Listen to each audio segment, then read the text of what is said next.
Well, hello, and welcome back to, what's this game called? Genshin Impact, that's right. Alright. As I'm well aware that you might know, your character's out. Crit rate sword. Or attack polearm.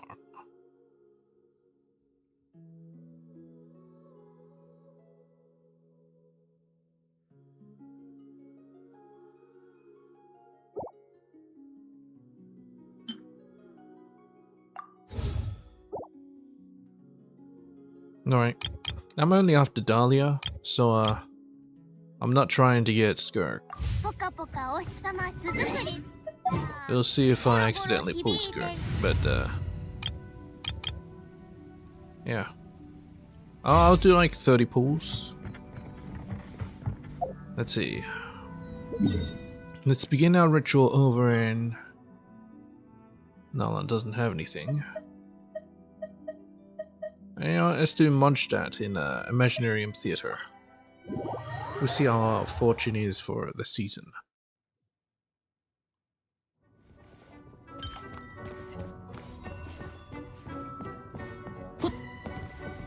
Hello, Escopiad. ずっと長いこと戦い続けてきて、体の調子は大丈夫？ Yes. 疲れを癒すスイーツとドリンクを用意したわ。栄養バランスも完璧にしておいたから、エネルギー補給にもぴったりよ。Fantastic. 後方支援こそが勝利の鍵。元気を取り戻すことなら、このカーネル・デセールに任せなさい。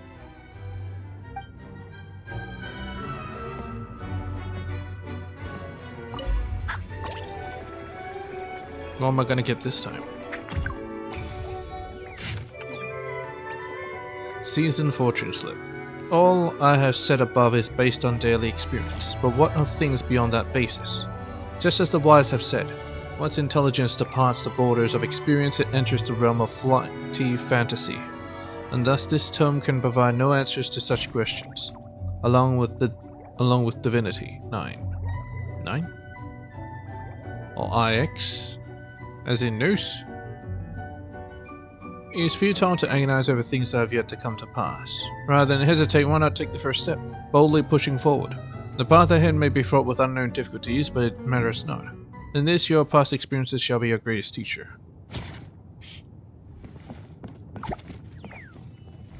Okay, so it's saying nothing.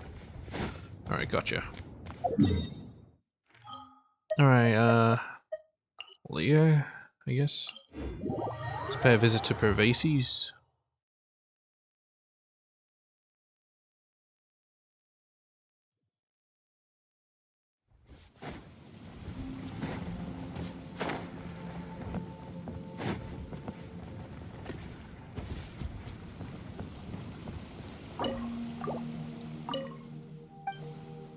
Give me some sticks. Alright. Inazuma.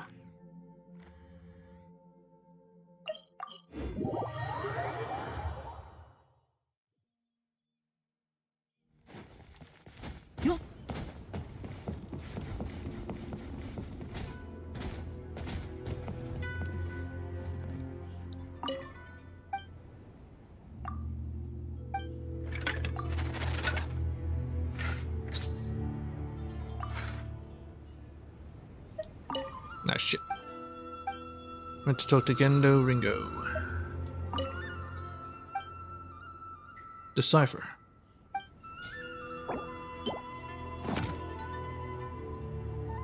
Okay, what'd I get?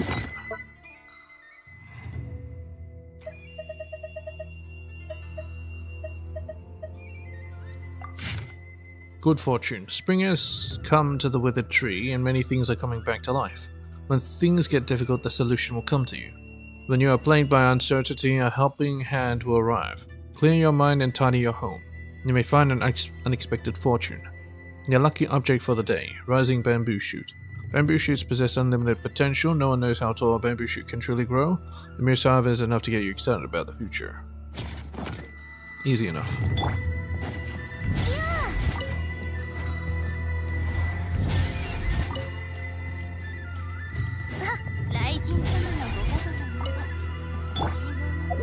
Okay, Chinksa village. I'm gonna get hit by the boar again, aren't I?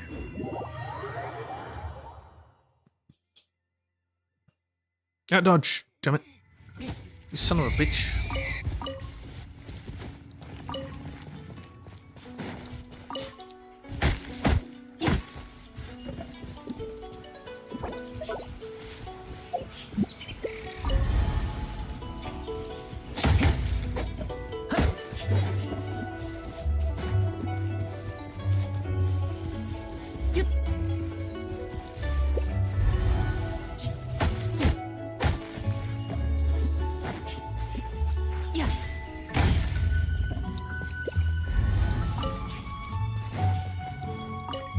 Okay, I should do.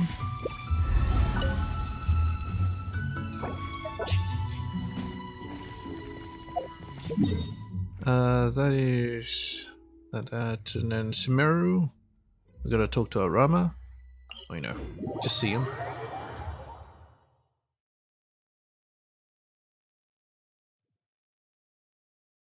見つからないように。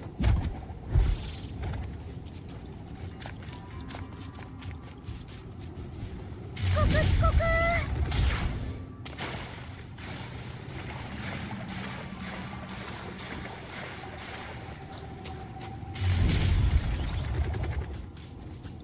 遅刻遅刻。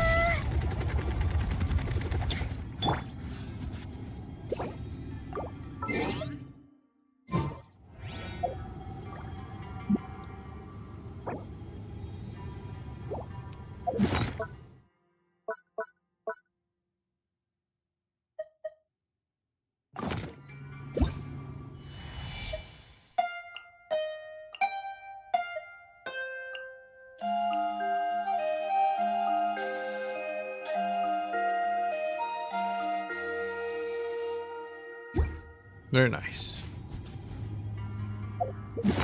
Catch you next stream, Arama. Should I use this? I should, but not now. Let's go to Fontaine and get ourselves some lunch.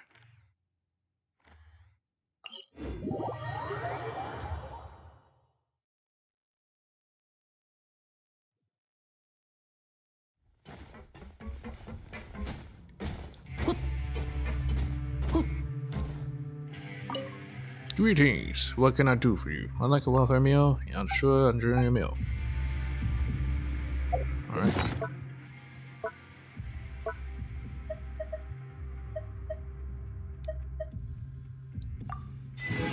Thanks for your patronage. Delicious steak. Fortune slip. Okay, have another. Just kidding. Oh. It seems like I got all the fortune slips or something. Which is interesting. I didn't know there was an achievement or something like that for that. But no matter. Alright, there's nothing in that land? What was this? Oh, the key that unlocks fate. So I'm not going over there.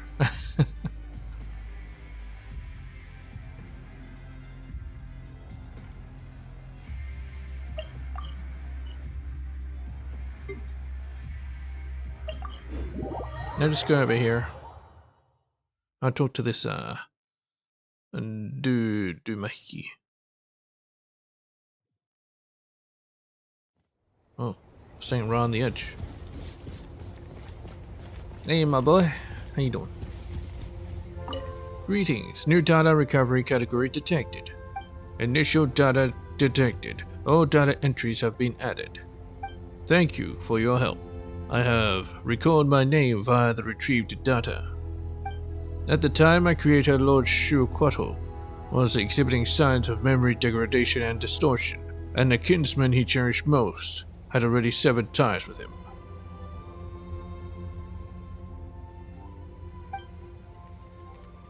Perhaps he meant to fill the void left by one who had accompanied him since birth, and thus on the day I was created. Then you shall be Kukulkan. I imagine that fellow could hardly care less about that name by now. As such, I am not a nameless secret source servant. Rather, my name is Kukulkan. Do you have any queries? That's the brother. Let's access the data we've recovered.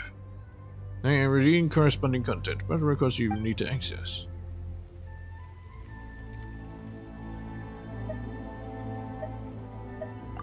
I think I got it all. But yeah, that was the last thing I need to do.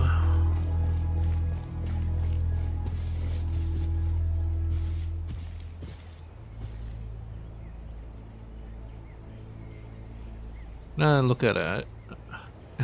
I think it's like displays like the grand mural in HSR. Intermolesting.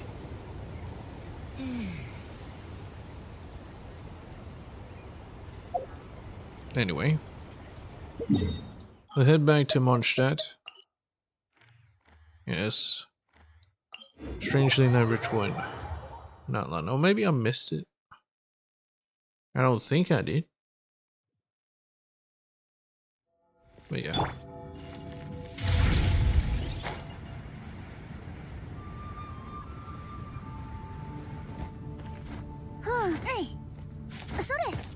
Okay, this will be a perfect place to summon Dahlia.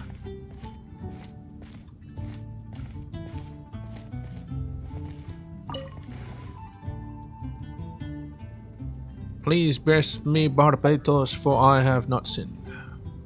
Instead, I'm gonna get your most faithful follower. Skirk. Alright. 30 pools. Can I get it in 30 pools? Let's see. 30 pools. It's 10.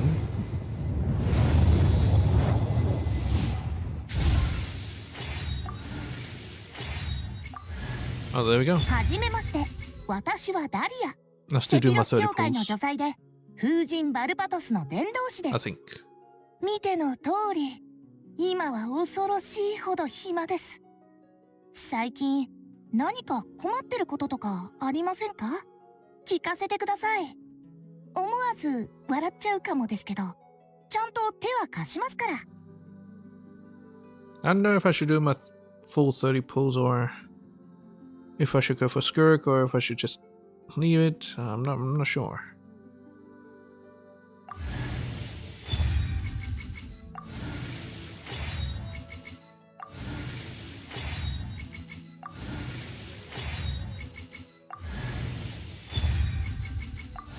Or if I should just stop here. Because I already got what I wanted. I got him. Immediately, too.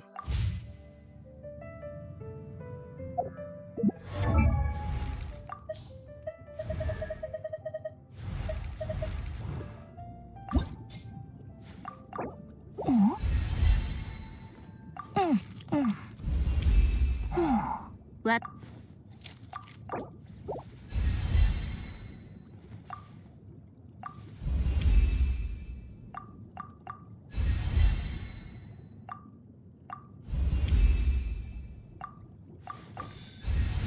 I haven't farmed out that boss yet. Though I should. Need 8 and whatever the next one is.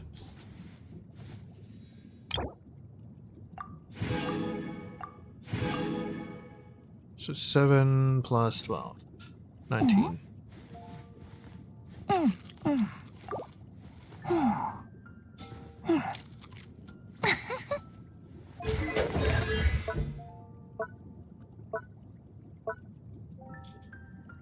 Shield of Sacred Flavor. HP, huh? That's only a little bit of HP.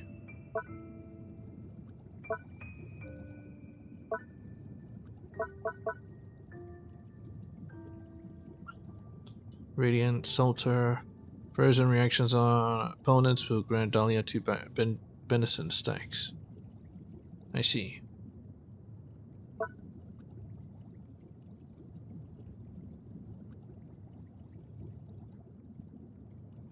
The attack speed will increase based on Dahlia's max HP. To a maximum of 20%.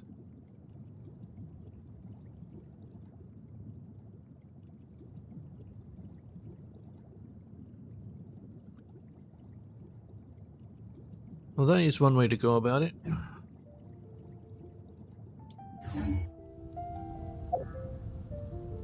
Yeah. I'm not... I kind of want to save for Nodcry, but I'm not sure if there'll be others in Nodcry. They'll be, as good. Like, we're going for...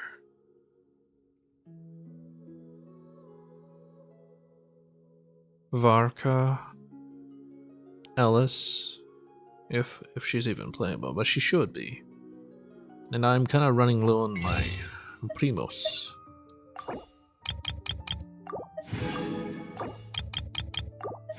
So I feel like saving. Yeah, I only have 4 undo. It's not that much.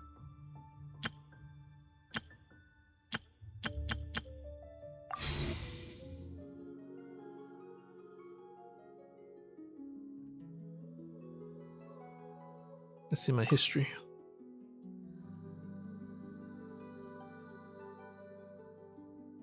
They are 5-star. So it's roughly 14 pity. And so yeah.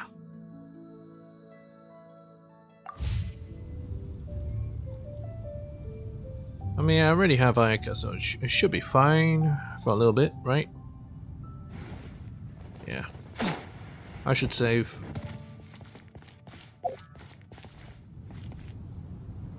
Okay.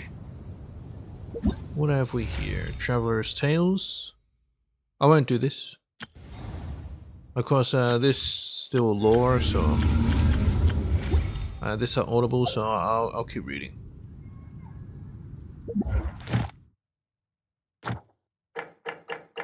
Trounce, first clear rewards.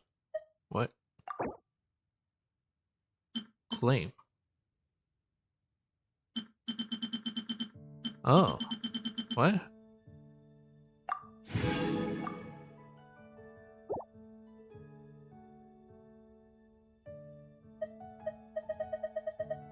Okay, if it wants to do that, I guess. Envisaged echoes.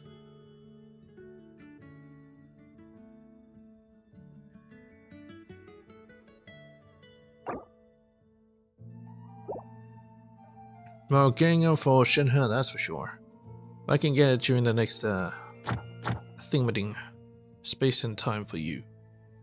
Yeah, not doing the story today. Let's just continue reading. Over by... probably not the captain, but inside that space. Inside Tolan.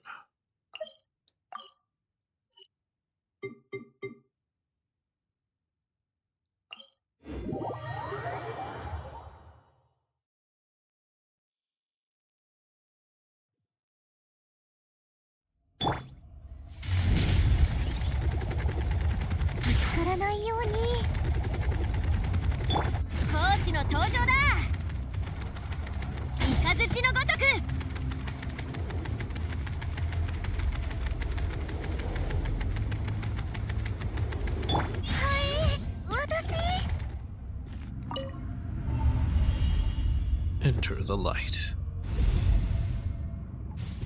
I guess I should equip Dahlia as well. Use HP, correcteth? Do I have a HP blade?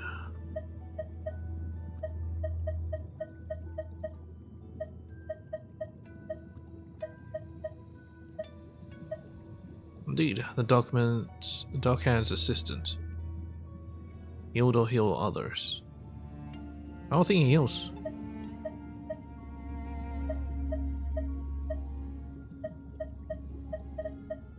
We can have that for now.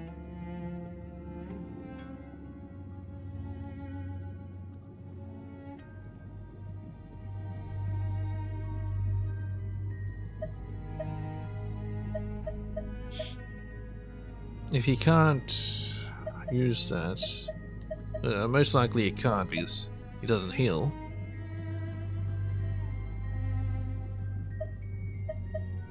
So most likely I'll probably go for Favonius.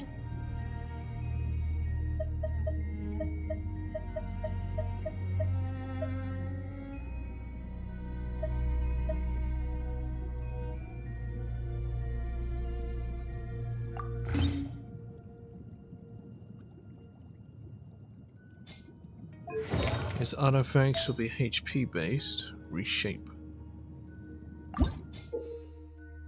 What? Dust of Enlightenment to reallocate. Oh, this. I don't have any.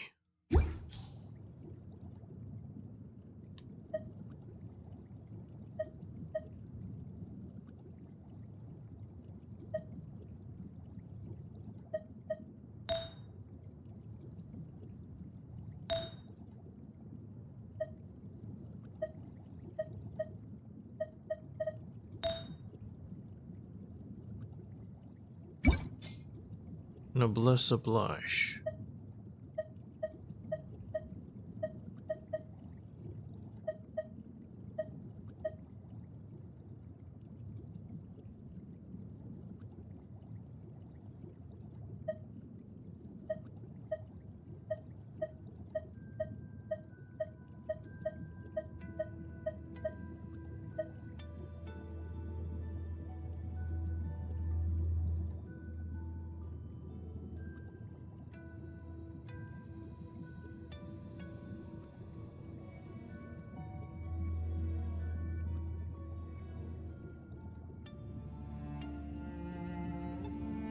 This is very good for him. Tenacity of the Melolith.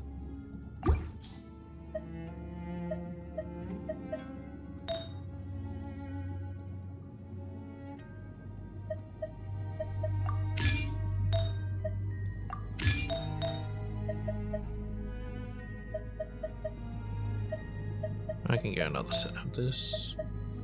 HP, that's good. And the last HP. This one, let's cancel it. And have this, I guess.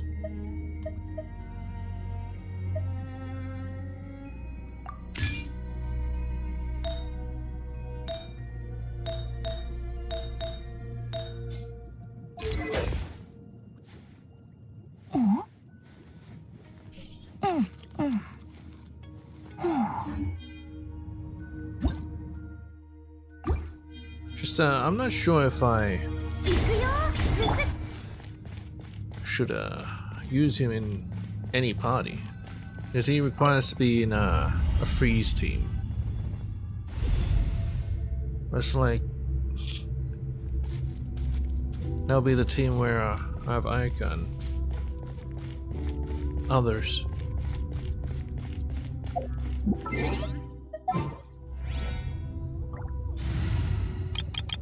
There's my current freeze team, which it doesn't really have a spot for him because he can't do hydro, you know, constantly unless his ultimate actually does it.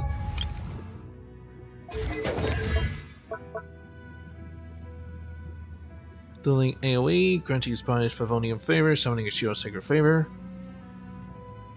And also hydro damage within 250% effectiveness. Can obtain venison.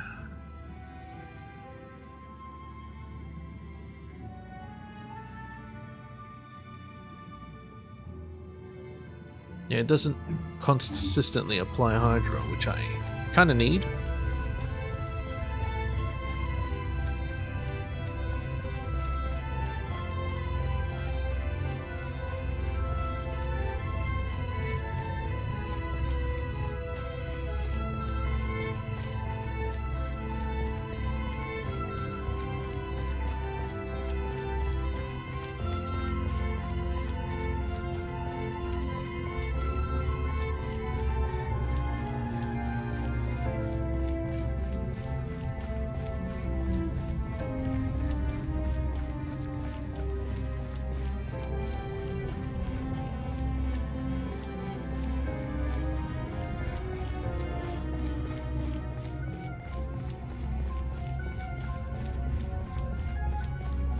I think I remember where this one is.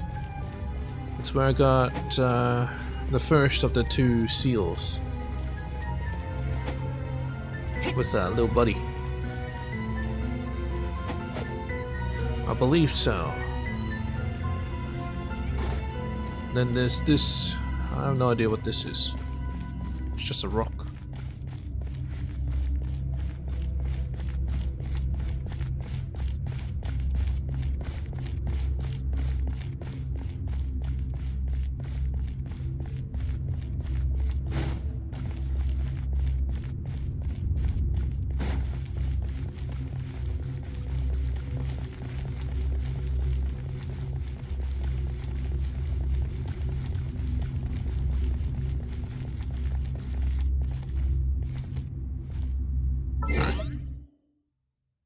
Let's read some books.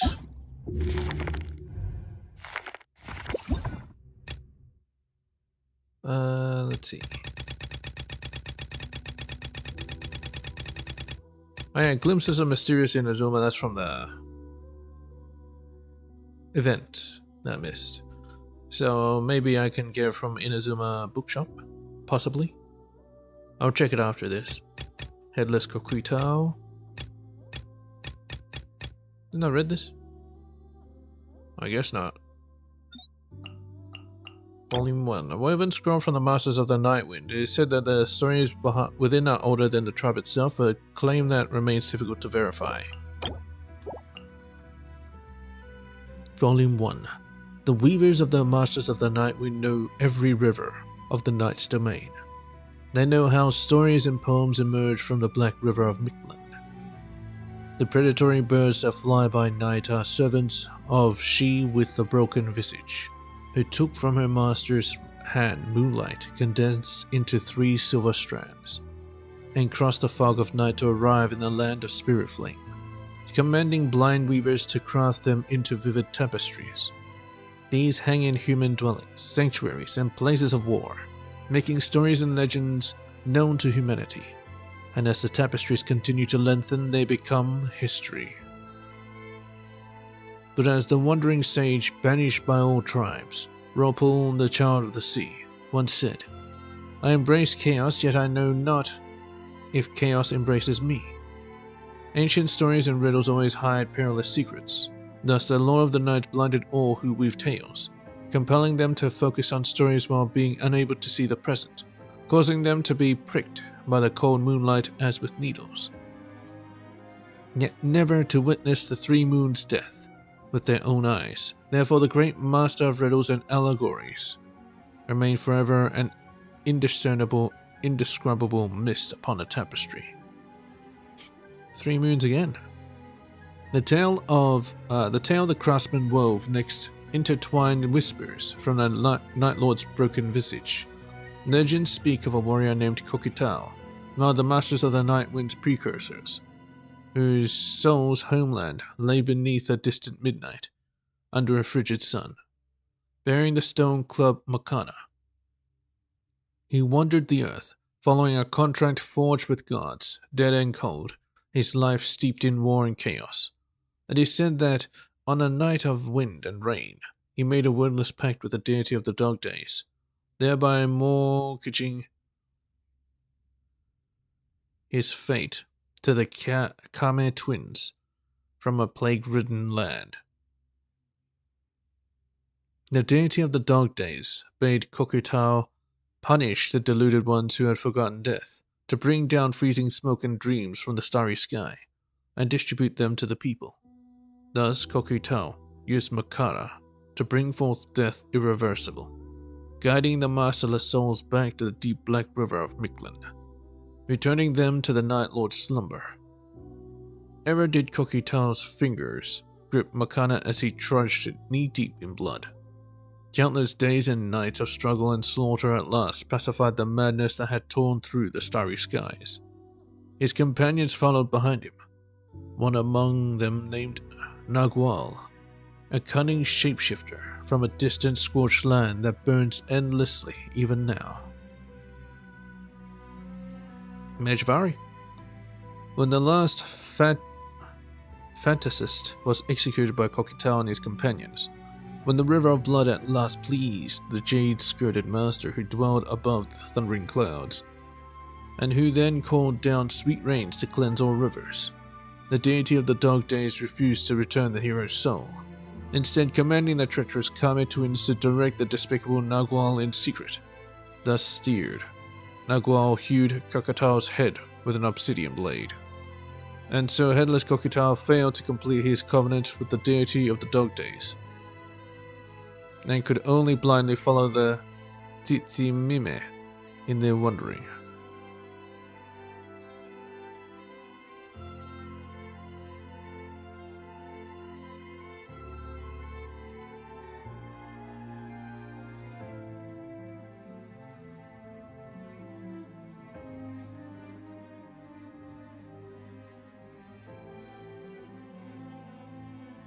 But isn't this what he was supposed to do?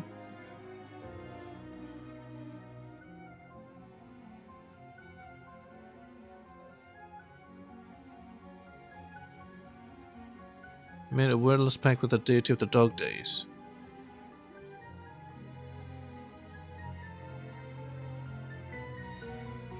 And he was told to punish the deluded ones who had forgotten death.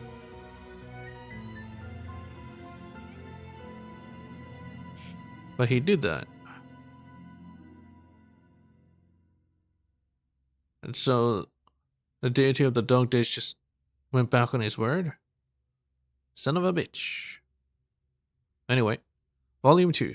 Seeing her chosen hero meet such a miserable fate, the mistress of heavenly stars was filled with grief and anger, and she instructed her Tsitsimime to descend to the earth. There they would guide Kokitao, who had lost his head, to his vengeance. During these long, dark ages, people witnessed Kokitao's headless body striding through moonlit nights, tightly gripping a stone club Makana. Some say transformed into a black spirit leopard, silently passing through forests and plains, bringing nightmares and inspiration to priests deep in meditation. Thus did Kokitao wander through long nights uncounted, transforming into unnumbered forms, traversing lands awash with blood, winding through altars that once pleased the Lord of the Skies. But at last he found the despicable traitor Nagual in the land of scorched and burning soil. Even as the latter rested at an oasis, sipping a poisonous serpent's blood and hallucinogenic Mexicali juices. Then headless Kokitao raised Makana on high and struck, the blow shattering the traitorous skull like the illusory Mexicali oracle. Then fell another blow, and another, as headless Kokitao and Makana blasted Nagual back to his burning hometown.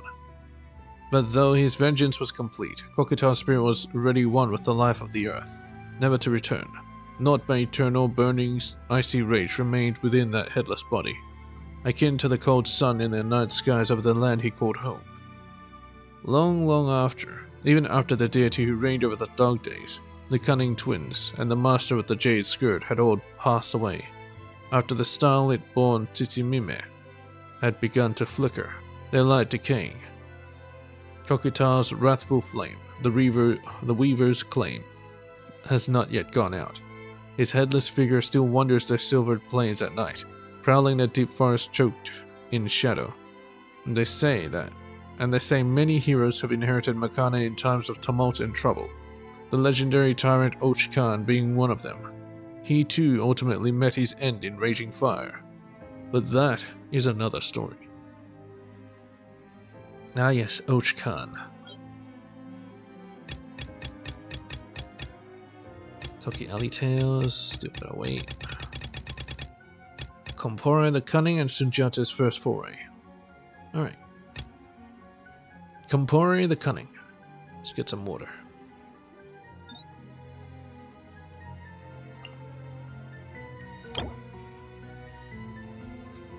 Said to be a tapestry personally woven by the master Sanaj Compore.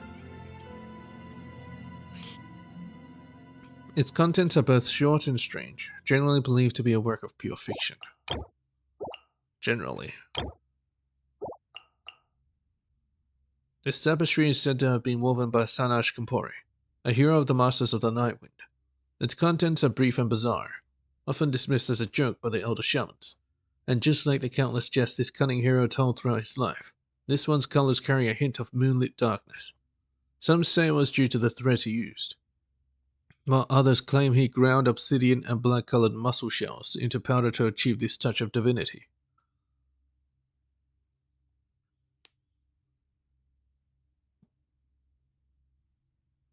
Some say it was due to the threads he used, touch of divinity. Long, long ago, there was a cunning rogue amongst the masters of the Nightwind named Compore. Or maybe Compor. He was skilled in deception and theft, gaining advantage by both cunning and force, and thus was notorious within the tribe. But he had an honest brother named Sanaj.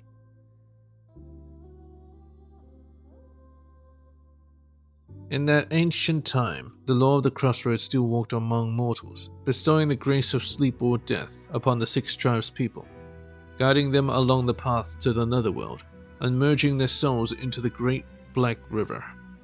He was master of the Night Realm, both Papa Witch Doctor and Mama Dream Realm. Legends speak of him, building a small brewery at the end of the Great Black River, where he could reveal the fate of any person in dreams by drinking the mushroom wine brewed there. If I had this ability, I would not become like the prophets of our tribe, able to predict fate and uncover the truth that lies beneath this world. The rogue's eyes roved about, and he thought to himself again. And if that were the case, how much profit could such secret knowledge and forbidden dreams bring me? What if I could use such treasures to negotiate for? The cunning Compor rubbed his palms, and thus began his crafty scheme.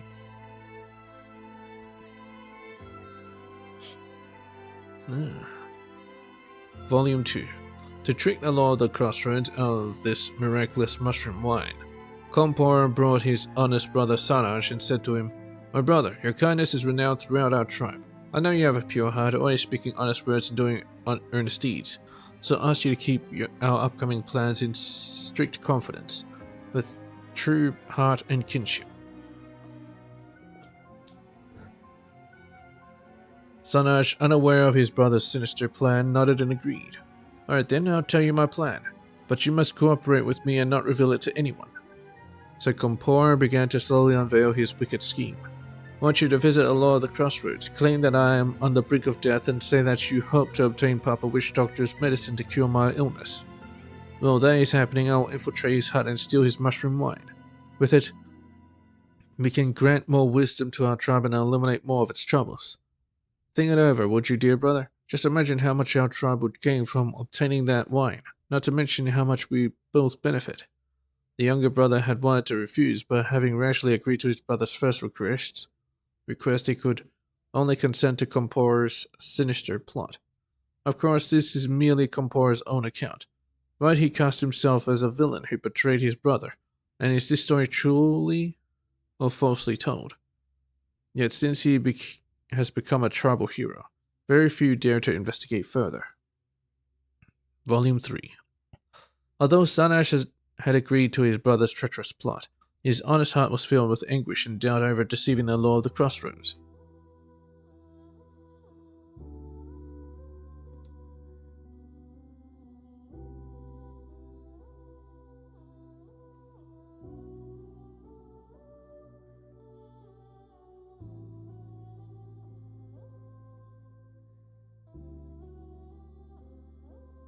And so, before the Master of the Dreams could even issue a warning, Sanaj met his end at the hands of his own brother. The obsidian cup filled with mushroom wine slipped from his grasp, staining his chest in the blood-soaked hemp rope, tightly wound around his neck. This grave crime enraged the law of the crossroads, who grieved Sanaj's death. He immediately laid a curse upon the cunning Compor. His unhappy brother Sanaj would be resurrected within him, and would prophesy the fullness of his fate.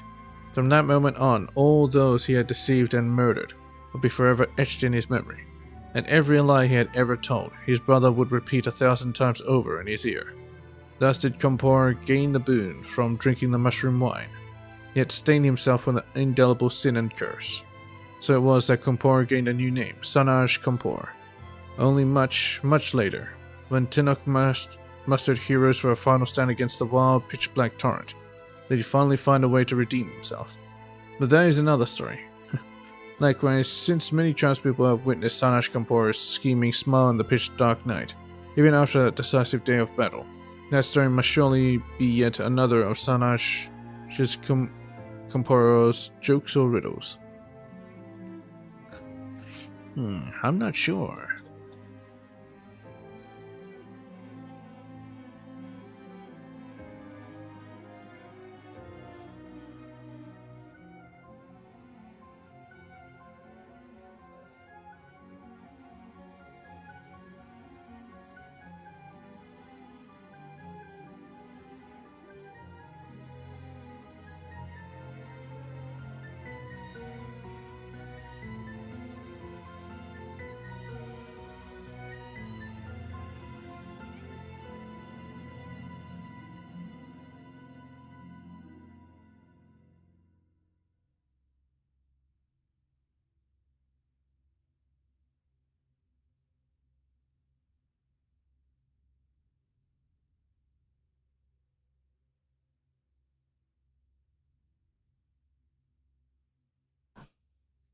Gotta wonder why he told his brother this scheme.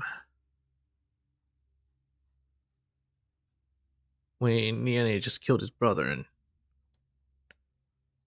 didn't even take the wine. Oh well.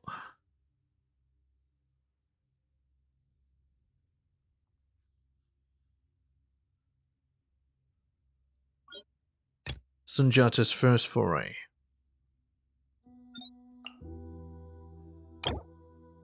A woven scroll passed down for generations in the Children of Echoes. It tells the legend of a young Sunjata from 500 years ago. Oh, my brothers, my children, listen well. Listen well to my name. Jelly Mamodo of the Children of Echoes. A singer am I of our tribe, a herald of epic tales. From Bilali, the first singer of sagas, thus my line begins. And Keaton, Koyate, and Bintu Koyate are my forebears. Bilali it was who once followed a wandering sage to learn ancient verses, and the Koyates wove the ancient texts into carpets and felt tents. My mind comprehends the dragon lords and barbarian kings of benighted ages. My tongue can engage the most verbose multitude in verse. My stories illuminate many truths. My words purify more falsehoods. For stories cleanse untruths and become history, clear as a crystal mirror. Such mirrors gleam with rainbow light from ancient days, but darkness too is dazzling. Like a glimmer in the unfathomable eyes of the dead. History teaches the survivors, but stories are rooted in those who have passed. As surely as gems of the future must spring from the veins of the past. So come, hear me sing, hear me tell of this hero. Listen as I chant the soul song of the children of the wild bull, the children of the rhinoceros. I shall tell you of Magan Sunjata, his deeds and his fate. I shall speak of Mali Jata's burdens and passion. I shall sing praise of Sogolon Jata's illustrious reputation, and of Nair Magan Jata's final battle against a great enemy. Which hero has ever possessed so many titles? Neither the darkest magic nor the foulest wrath could hurt him. A wraith could hurt him. My brothers and my progeny, proud children of echoes. Listen, and I shall tell you of 100,000 barbarian kings, now forgotten. Hearken as I tell you of their defeat at Sunjata's hands, and how, once conquered, they fought by his side. Let me speak of how foes become friends, how savagery may yet birth goodwill. Let me tell of how the pitch dark armies came forth like a mountain, and how they dissolved before Sunjata's might. For this is the tale of great deeds once recorded, sacrifices misunderstood. Volume 2. It is, as they say, that many who are wise are not of noble birth. So too had Sunjata's lineage never been tainted by ancient royalty. The old tales have faded, like salt rivers in a darkened mine, leaving but shimmering crystals of truth for poets to reveal. So it is with Sunjata, and many are the account of his birth. Close friends may desire to embellish, and amongst enemies one shall find a lack of praise. What were the names of his parents? Which tribe were they from? Ask the pale light of 3 moons, and still you shall have no answer. Story and song say Sunjata was born blessed by the stars of dawn. No beauty his mother, no strong man his father. But the celestial watcher's stars care not for mortal appearance, for to weave the fate of heaven and earth alone is duty eternal, a task divine. Mbande was chief of our tribe when Sunjata was young. Black Jade Mbande, who was the mother of mines and gems. 'Twas she who chose him to be our tribe's hero, and thus did his story begin. The hero great, the miner mighty. When young Sunjata began his career in the mines, the mountain carving hammers were larger than his whole body. Yet he wielded them as though he were the wind itself. So much so that heroes cried out, "The mine, it's about to collapse. Aha, brothers, sisters, do not be afraid. 'Tis merely my hammer summoning up a gale, see? A whoop and a whoosh." Thus did he swing on, chiseling into the great mountain, sparks flying from the hammer's handle. And they all looked on in joy and fear as the champion's laurels he claimed. When Lady Mbande returned to the Lord of the Night's embrace, Sunjata was already a young man, robust beyond his years. On the night when a chief was to be elected, he left the tribe alone. Tribal champion though he was, Sunjata aspired not to power, but instead sought to find a proud testament to his existence as one of us. Resolute was he, striking out on an adventure toward lands distant and foreign. Yet his passion was misunderstood by his tribespeople, who regarded him as a runaway, a traitor. Volume 3. Sunjata, who had lost his good name by voluntarily embarking on an adventurous journey, headed to the distant lava lake, letting the scorching waves burn his body. This burning lake has now cooled, and dragons play havoc there no more. But in those days it was the abode ruled by the evil dragon, Lukwata, one of the few survivors of the ancient dragon race, who with malice in his heart sought ever to restore ancient draconic tyranny. The ancient war, which had rocked both heaven and earth, had destroyed its tribe, but it hid in a dark, rocky cave, thus evading utter devastation. Without servants to wait upon it, Lukwata had grown decrepit, eyes scorched blind by sulphur's breath, mind becoming dull and frenzied, inextricably trapped in a delirious dream of battle against heavenly envoys, clinging to life, unaware of the human epoch that had come upon Natlan. So when a tiny slave came to its hideout and issued a challenge, the ancient dragon arose in fury, coughing and retching, hurling curses unceasingly, along with which spewed flames and sulphur from its maw. "You insolent wretch, you dare disturb my royal slumber?" Sunjata saw that the vile dragon of legend had long become doddering and deranged, that it would claim a sovereign's title while forgetting its race. So he burst into laughter, hoisting his massive hammer and mocked the enfeebled drake.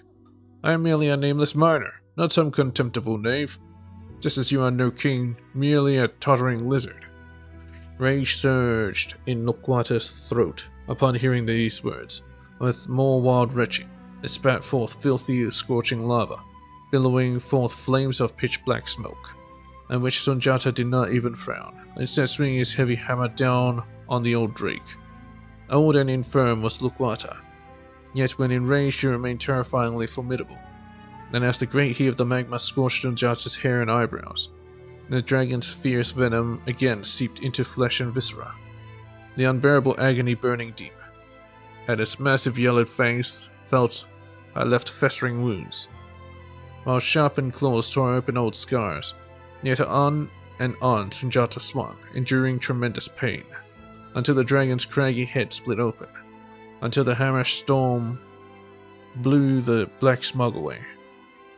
And when the elder dragon's soul had been scattered to the winds, and the magma lake had cooled by half, Sunjata lay down, contented. Truly, now did he deserve a hero's name. He just went and fought a dragon? For fun? Alright. Alright, let's try and get that book. Inazuma. Oh, we have something over here.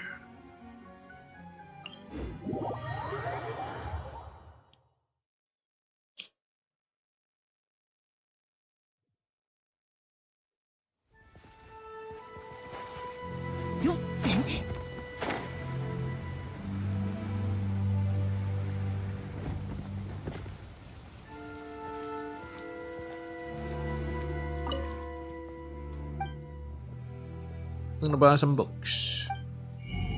Glimpses of Mysterious Inazuma. A collection of Inazuman folk stories transcribed by a traveling writer from Fontaine.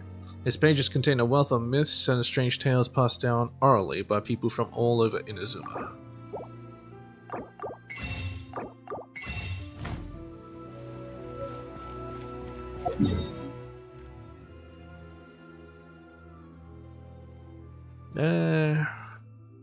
Guess let's go Seirai Island. I'll read it.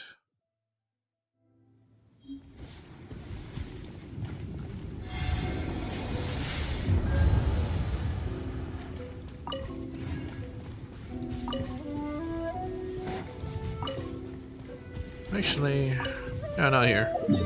I'll go to Koseki village, or Kondo village.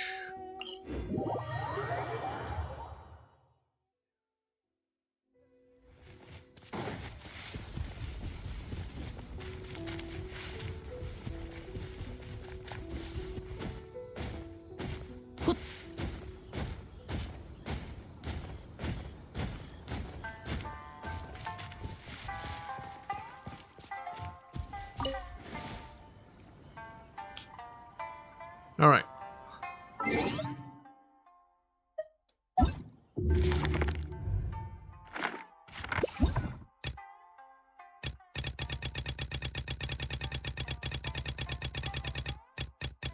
Glimpses of Mysterious Inazuma. Volume 1. The Mysterious Maiden of Genbo.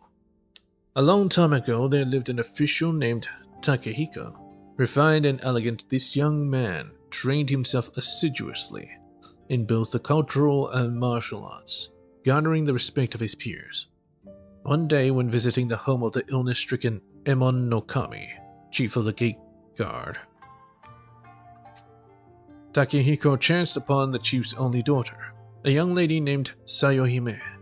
In the prime of her youth, Sayohime was as graceful in manner as she was beautiful to gaze upon, her every smile and gesture flowing with innate elegance and natural grace.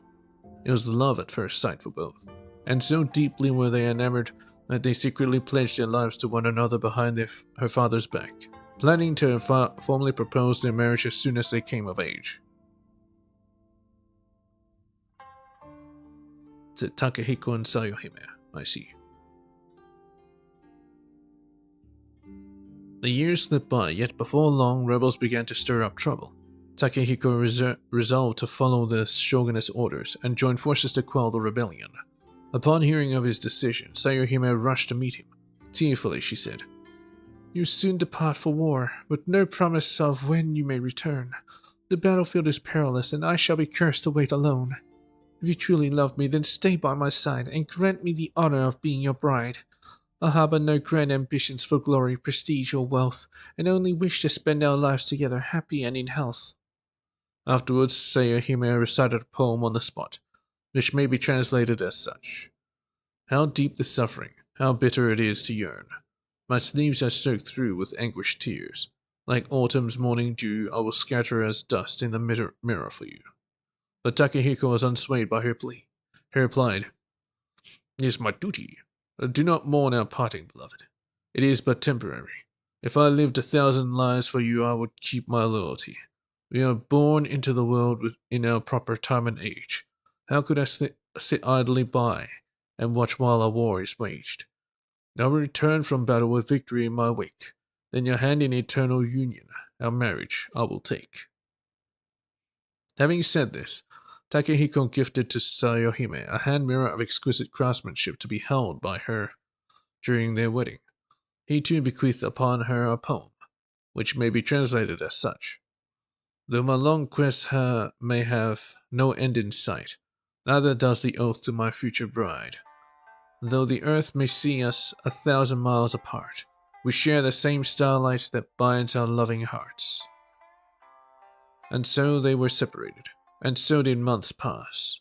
A rumor spread of the defeat of the shogunate's army, and how many soldiers had been grievously wounded or slain. The news devastated Sayohime, who took ill in her despair, and before long died of a broken heart. Takehiko returned from the war a hero, only to hear of his beloved's tragic passing. Racked with uncontrollable grief, Takehiko made offerings to her with incense and fruits every single day. However, perhaps because she perished with such intense longing in her heart, burial proved insufficient to lay Sayuhime to rest. Instead, she became corrupted by the abyss. Oh, as you do. Returned to the mortal realm as a demon, and visited Takehiko in the dead of night. There she retained the youthful beauty of her corporeal visage. Her new form had been stripped of vitality. All that remained of the tender hands that used to caress Takehiko's cheeks were bony appendages, darkened by death. Takehiko was a samurai, but the sight of this apparition sent him screaming in fear from his bed. He fled to the riverbank, begging a boatman to save his life by ferrying him across the river, to the other side. By the time Sayuhime caught up, no boats remained by the water's edge, so she leapt into the river, her legs turning into fish-like fins, and gave chase. After fleeing to Mount Yogo, Takehiko with magic learnt from the Bakitanuki hid himself inside a stone. There were as many stones scattered across Mount Yogo as there are stars in the heavens. No matter how hard she tried, how could Sayuhime possibly hope to find him? Just as she was at a loss, she dropped the hand mirror that Takehiko had gifted to her. All those months ago, it shattered on the ground, its shards all reflecting the stone that Takehiko had hidden himself within. Hugging the stone close, Sayuhime wept bitterly as she expressed her undying love for Takehiko. She begged him to remember the oath he had made to her, but Takehiko was still too frightened to reveal himself. At her wit's end, yet unwilling to be separated from her beloved once more, Sayuhime turned herself into a raging ball of flame, consuming both herself and the concealed Takehiko, till they were naught but ashes. After finishing the tale with great interest, my friend asked me what I had thought of it. Speaking from our Fontanian perspective, I answered, I find it doubtful that Takehiko truly loves Sayuhime. The lovers we sing of in our operas are inseparable, even in death. If one should pass, loyalty would drive the other to join them. From Dresd and Asiltia's promise to the duel in Tancred et Chariclia, and even the farewell between Coppelius and Coppelia. This trope is a constant. If memory serves, we have an old fable that defines the love like so. Even after all, flesh, bone, and entrails have been sliced away, I still lie nestled with you in the marrow that remains. Takehiko promised 1,000 lifetimes to Sayuhime. Even if she was corrupted by the abyss, he should have joined her in eternal slumber. As a proud samurai of Inazuma, Takehiko should know the value of promises and oaths better than any of us. Oh, that is not wrong. In Inazuma, many people see Takehiko as a coward and a traitor to his beloved. However, it is not because he didn't return Sayuhime's feelings. Rather, when faced with a demonic entity from the abyss, Takehiko chose to run and hide inside a stone instead of offering her salvation. In the end, he was revealed by the very mirror he gave to her. It was burned to ashes. I suppose that's karma. My friend said while refilling her cup of tea. She continued, It is said that this tale was originally inspired by a novel from Lear. In that story, the protagonist never betrayed their lover, and the two were unable to meet for a long time because of the interference of evildoers, who transformed the girl into a monster and imprisoned her beneath a stone. Well, that's a bit distant from this version of the tale. What I'm more curious about is, what did you do if faced with similar circumstances? Suppose I was turned into a monster by the abyss, and started haunting you, begging you to keep telling me stories. If your first instinct after being turned into an abyssal monster is to come find me for story time, that means you are completely fine. After all, you're much more of a handful than Sayuhime was in the story. Anyway, Miss Usa, I just so happen to have finished this cup of tea. Would you mind getting me a refill? Miss Usa. She's Volume 2, The Yumekui Baku. A long, long time ago, there lived an elderly couple near Kondo village. Although they were poor and their lives were hard, they remained compassionate, and so earned the respect of their neighbors. One snowy day in winter, the old man of the house went into the mountains to gather firewood. He came across a plump little beast entangled in a hunting trap. No matter how much it struggled, it could not break free. It could only squeal in distress. A heart-wrenching sight, if ever there was one. Poor thing, the old man thought, his heart full of sympathy. How unfortunate for a young boar to be caught in a hunter's trap like this. So small, it wouldn't even make a good meal. What a waste of life. Let me lend you a hand. So the old man put down his axe and helped the wild boar undo the ropes that had caught it by the trotters. The little boar squealed and ran several joyful laps around the old man before running back into the forest. After collecting enough firewood and returning home, the old man told his wife about what had happened. She was pleased to hear it and said, "Well done, dear. Once that wild boar grows up nice and fat, we'll catch it and have ourselves a feast." That night, the elderly couple was just about to sleep when they heard a knocking at the door, along with the gentle, mellifluous voice of a young woman. "Excuse me, is anyone home?" How could there be someone outside in a snowstorm as harsh as this? The old woman rushed to throw open the door, revealing a girl who looked to be around 17 or 18 years old. Braving the wind and snow, her beauty was striking. Though dressed in humble garb, she had a natural radiance, not unlike the adepta straight out of Lear fable. Seeing this, the old woman was overwhelmed with pity, and cried out, "Mercy me, such snow, you must be freezing. Come inside, let's get you all warmed up. I don't know whose daughter you are, young lass, but what brings you here so late? I'm truly sorry to disturb you at such a late hour. My parents, unfortunately, have passed away. According to their will, I was to seek out a friend of my father's, but I didn't expect to run into weather like this, and I ended up getting lost in a snowstorm. If you two will be so kind as to let me stay the night, I don't mind sleeping in the corridor, even in the storeroom." Hearing her story, the elderly couple took pity upon the poor girl and let her stay in the house, giving her both food and a bed to sleep in.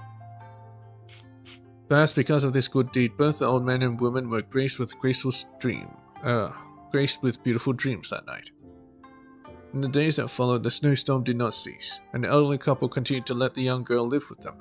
During this time, the girl tended to the couple's daily needs, both diligent and considerate. She completed each task with meticulous attention to detail. The old man and woman were delighted. Is this Mizuki? One day, the girl suddenly said to the elderly couple, "As I mentioned before, my parents passed away. They entrusted me to a friend of my father's. Yet, though they are a family friend, I have never met them.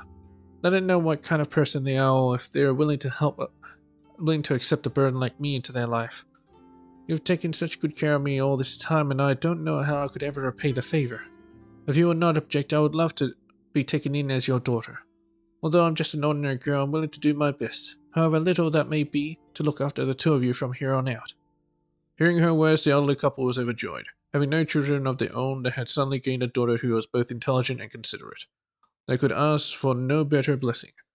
From then on, the old man and woman treated the girl as if she were their own daughter, and she returned the favor in kind. Whether in front of others or in private with her new family, she was the very picture of filial piety. After some time, one morning the girl offered the elderly couple a tray of irresistibly delicious-looking pastries, the likes of which they had never seen before. She said, "While you were sleeping, I made a little something, following a recipe passed down by my family. Please take these pastries to the town and sell them in the market. I'm sure they'll be very popular." Just like the girl had said, the miracle pastries were a roaring success among the wealthy merchants of the town, and sold for a fittingly high price. From then on, every morning the girl would make some pastries for the elderly couple to sell. With the profits rolling in, the family began to prosper. After this had happened several times, the elderly couple could not help but be curious. How could their daughter make such exquisite delicacies when all they had in their house was flour, and ordinary flour at that? Eventually, they could no longer contain their curiosity. That night, when the girl was making her pastries, they spied on her through a crack in the door. Yet their adopted daughter was nowhere to be seen, only a plump little beast, using its snubby nose to snatch floating dreams out of the air, then turning them into pastries. The elderly couple was shocked, and the little beast, sensing their presence, quickly reverted to the familiar form of their daughter. Throwing herself down at their feet, she cried, "I'm terribly sorry to have frightened you, my dear benefactors. Since you have already seen my true form, I shall not keep my secret any longer. In truth, I am the Baku that you rescued from the mountain. All those days past, in order to repay your kindness, I took on the appearance of a young girl and sought you out. I've been taking your nightmares and turning them into pastries so that you may sell them for a good price." "Oh my," cried the old man. "You're that wild boar from back then." Firstly, I'm a Baku. Well, technically speaking, a Mo from Lia. Not a boar. Not a wild boar. Secondly, since you now know my true form, if word of this spreads, my mistress, the one who oversees countless sweet dreams and nightmares, will surely not look kindly upon my recklessness. The two of you might also be implicated because of me. I'm truly grateful for all the care you've shown me in the days I've been here. I'm sorry for having caused you such trouble. Even so, my wish to become your daughter was sincere. No, I am afraid such a request is likely impossible in this lifetime, so please, allow me to bid you farewell. Baku, you say? A Mo? Nope, never heard of it. Don't care if you're a human or a wild boar, you're still our darling daughter. I'm truly thankful for your kind words, but if others learn that there is a Baku here, it might spell disaster in the near future. Also, I am a Baku, not a wild boar. What's that gonna do with anything? You don't tell anyone, nobody you know you're a... What was it again? Bakumo, right? Also, rearing wild boars is hardly something out of place around here. It does make sense when you put it like that, but remember, I'm a Baku, not a wild boar.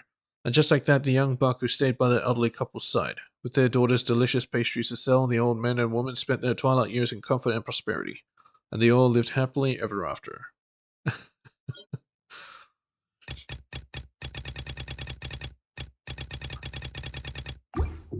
I'm glad it didn't end up in like Wukong's ending.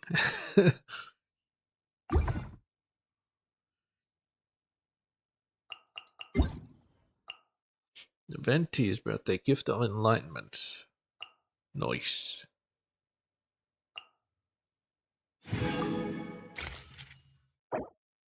No rush, Venti.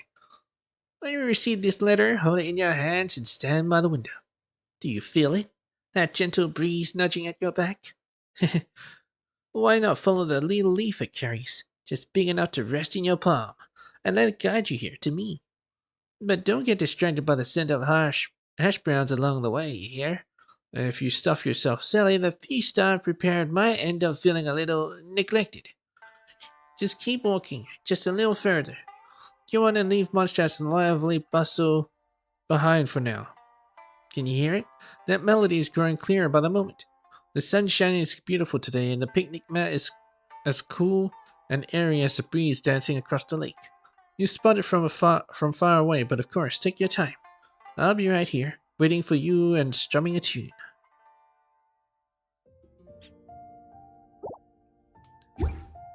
Windrise. Yep. Has to be Windrise. Anyway. Let's use this. Okay, which piece is dog shit? Damn it.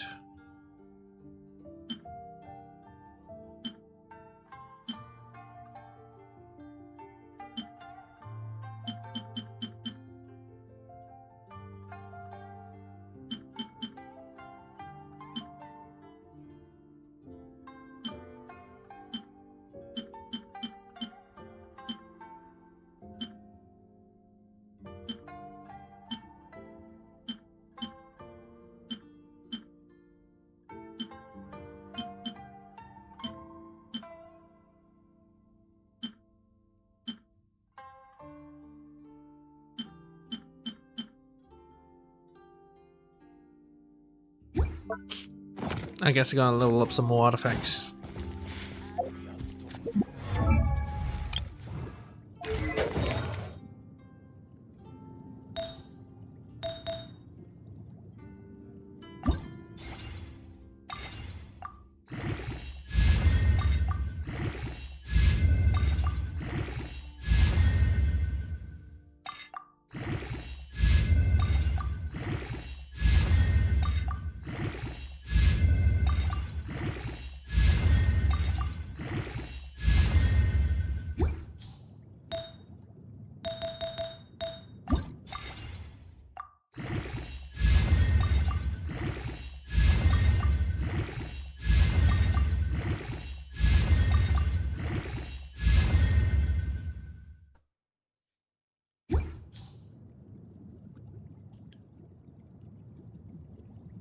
Okay, that doesn't really help me, but Sure.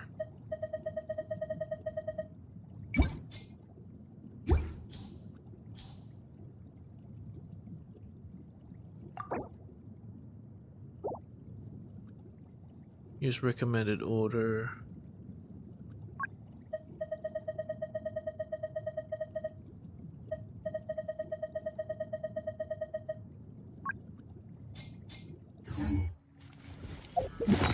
Guess I gotta check it out here.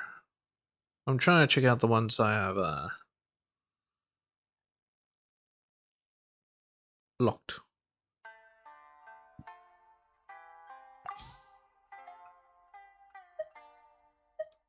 Locked only.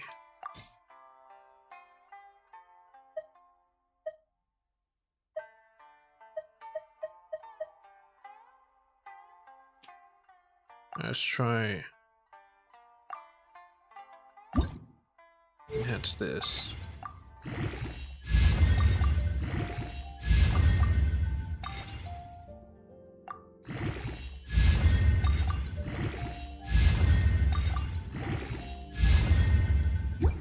Not bad, not bad. Defense. No. Animo damage.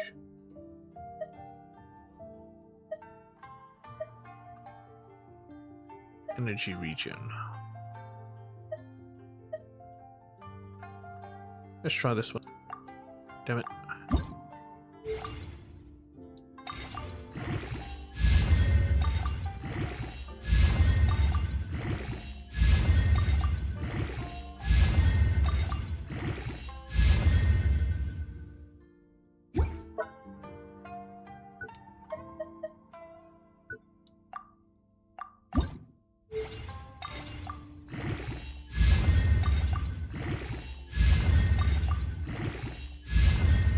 Oh, definitely this one. Okay, that's going in the shitter.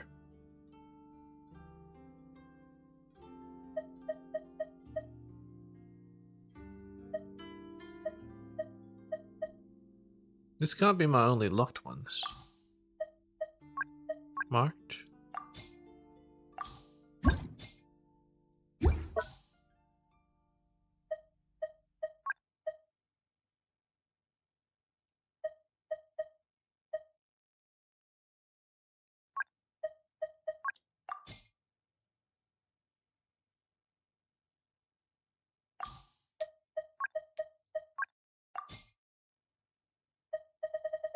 Are those my only locked ones? It can't be.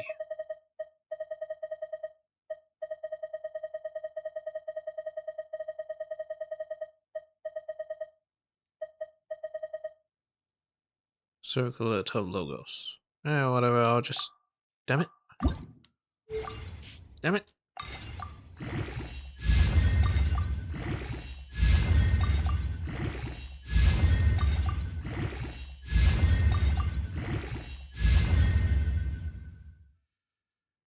I mean, it's... okay.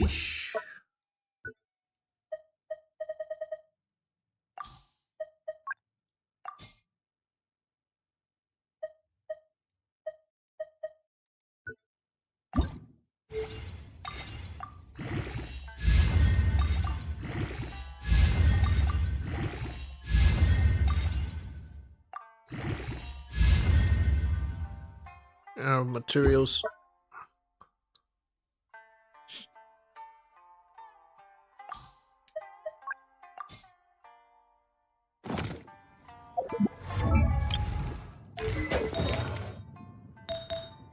Let's do some filters.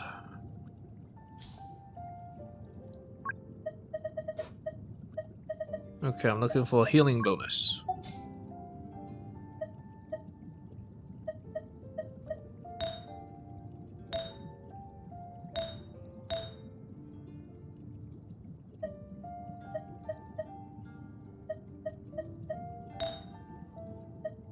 I don't think there's healing bonus.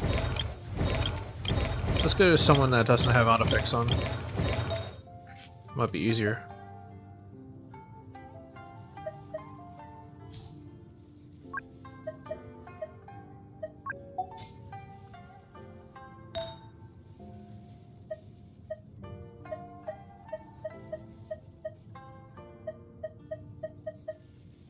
The circlet that usually has healing bonus.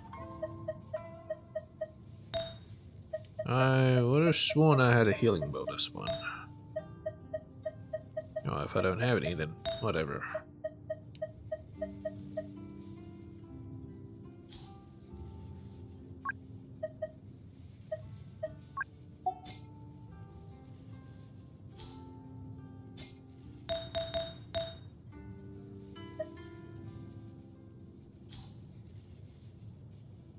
Oh, so it's just... Oh, damn it. Yeah, there we go. Healing bonus. So it resets every category. Oh, damn it.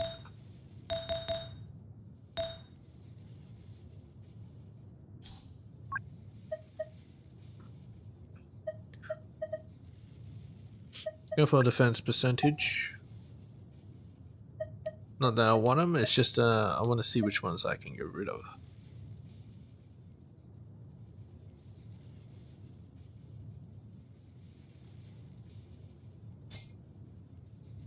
But it would be good here, right?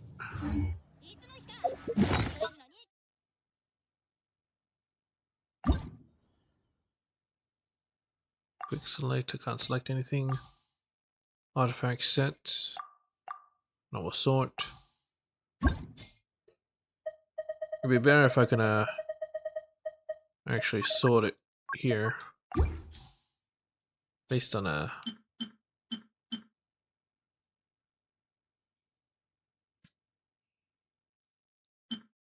stats. Can just go down the list.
Just looks so terrible.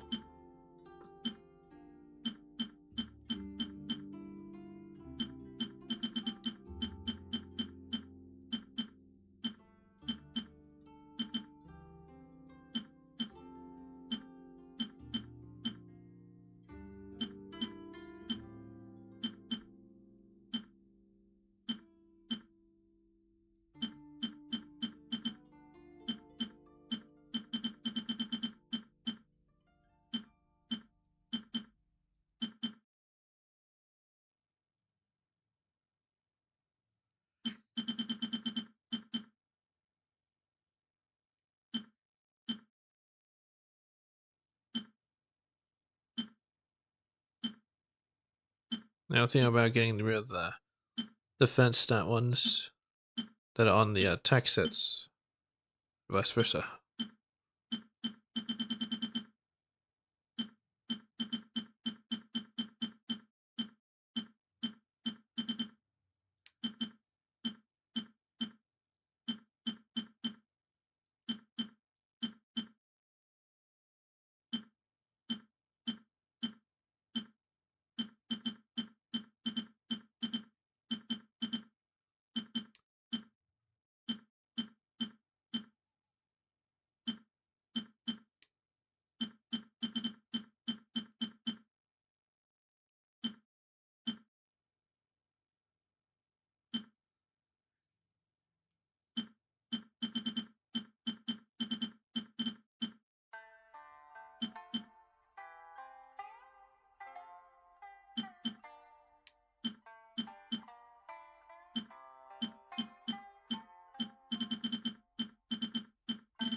Alright, salvage.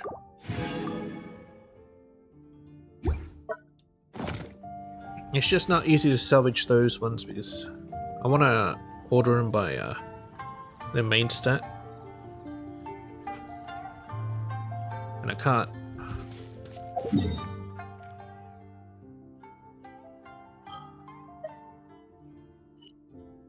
Well, let's do a little bit of bosses.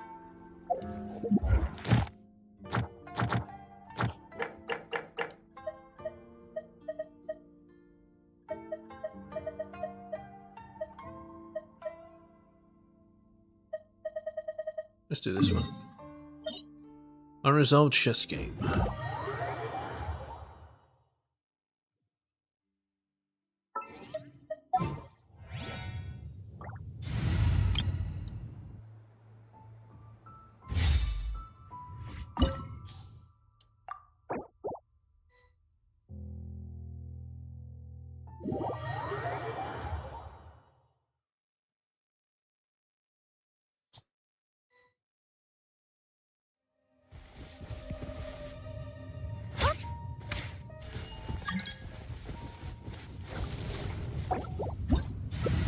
Oh, I got a skirk. Oh.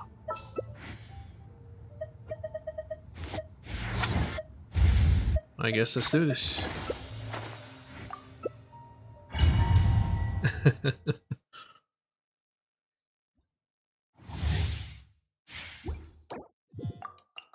Time to eat. Oh, they changed the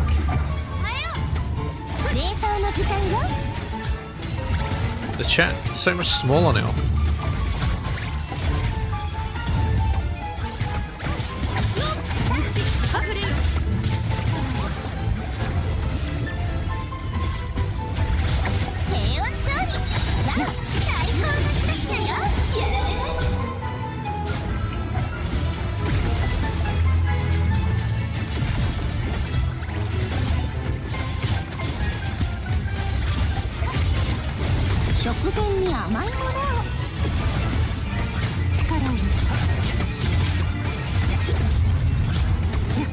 Gonna need to be a little bit stronger there, Skirk.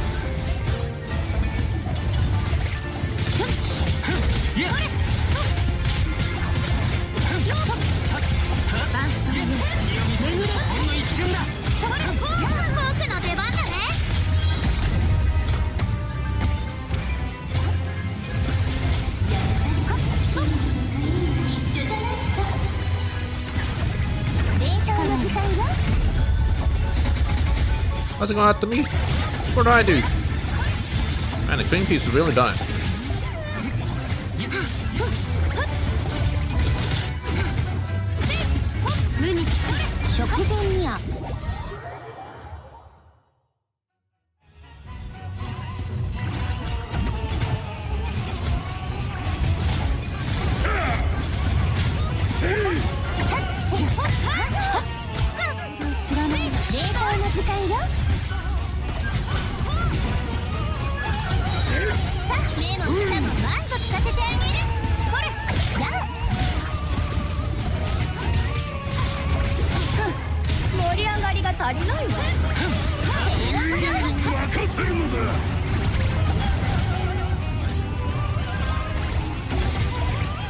It's a trap.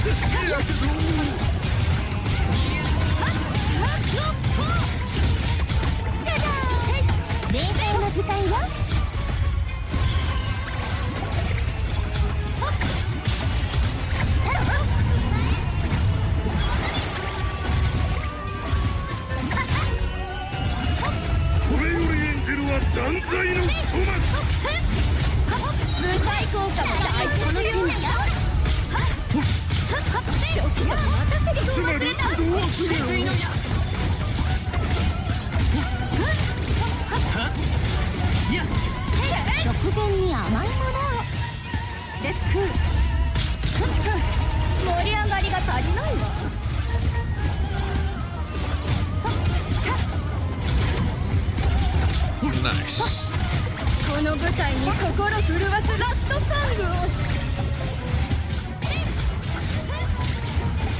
正解は目視。破滅は静かに訪れる。 Too easy.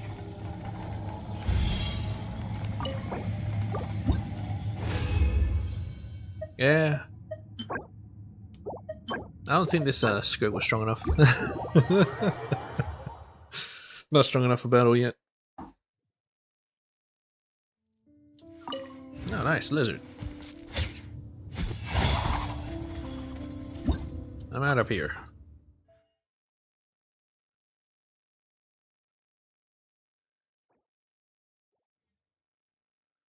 Huh.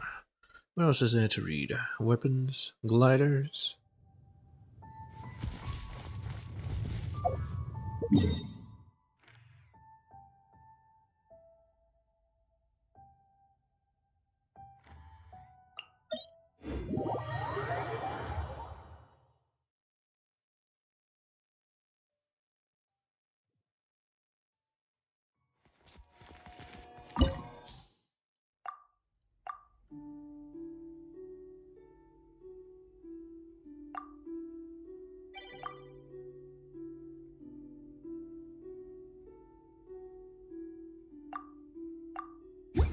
Really? Nothing? Son of a bitch.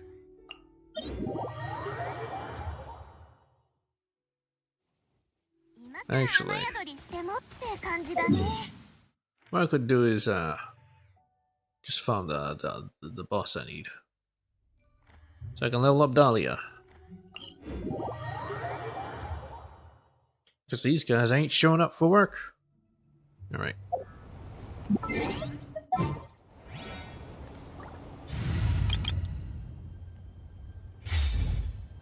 Yeah, Aika will be able to hold the fort, right? I don't really need Skirk. Yeah, it's fine.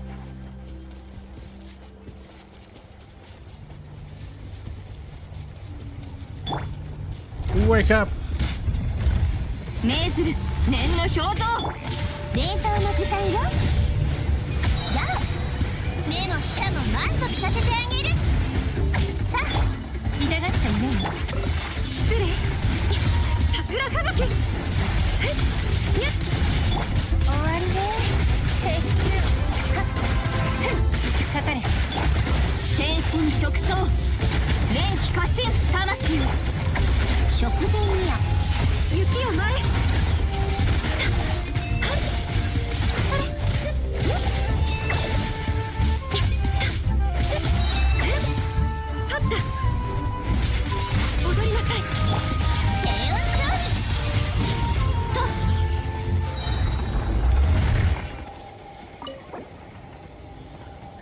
Just wait for my skill to regen.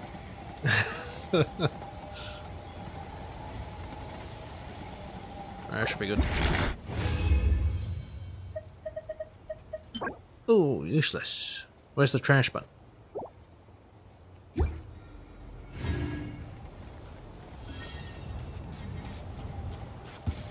いでよ、具現せよ、律令に従え。食前に甘いものを。最高。捕まえた。いざよ、工作せよ。雪を前。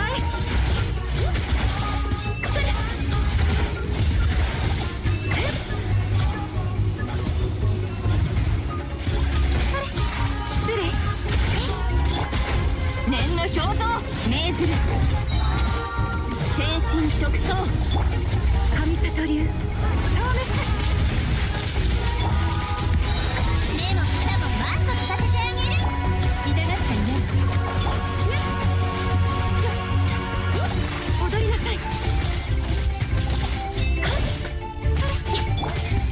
具現せよって。やあ、冷凍の時間よ。捕まえた。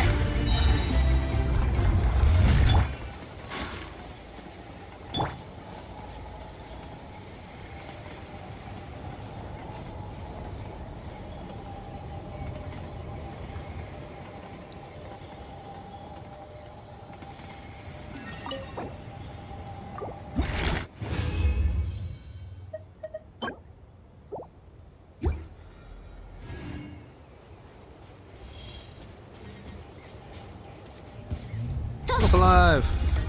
入れよ食前に甘いものを何のように律令に従えどの目が出るか痛がっちゃいない取った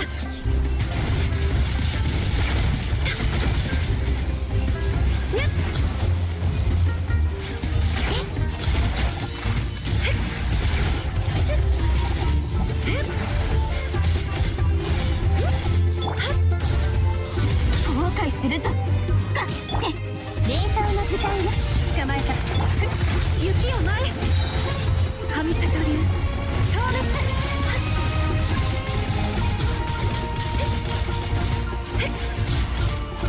失礼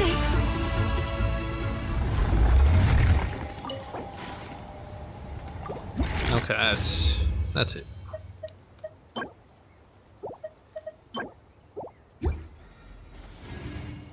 I mean, I could spend the thingy. I guess I should. Why not? I'll see if a boss is available. Oh, no, over there.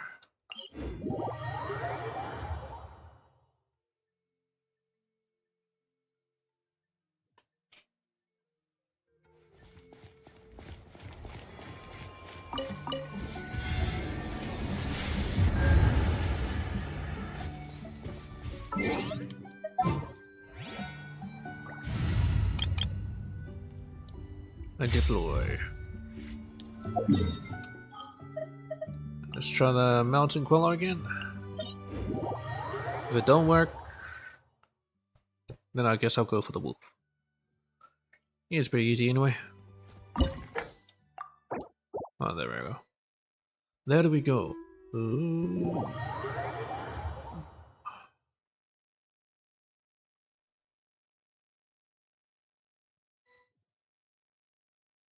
波を追いかけて走ったことある？やってみたい？やってみようよ。ほら、今すぐ行こう。一緒にいい感じの海辺を探してあげるよ。 My God, she's getting more and more excited. Let's get the hell out of here.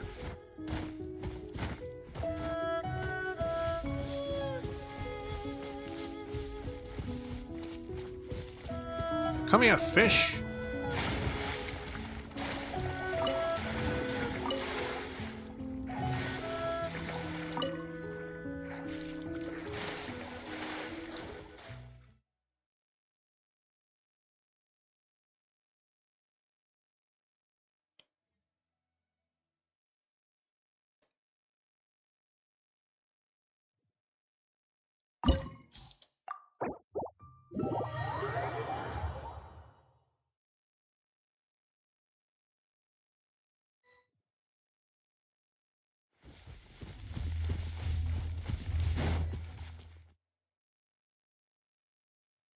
Okay.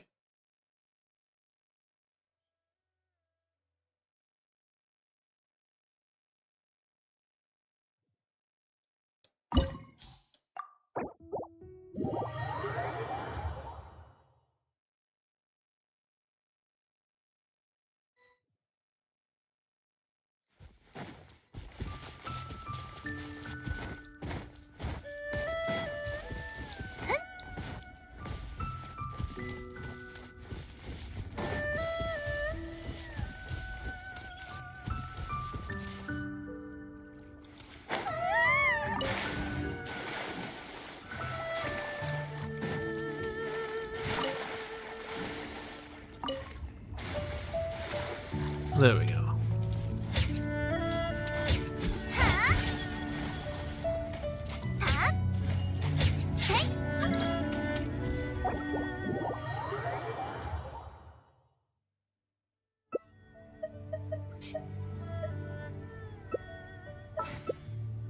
So much DPS. I guess there's only one thing to do. Yes.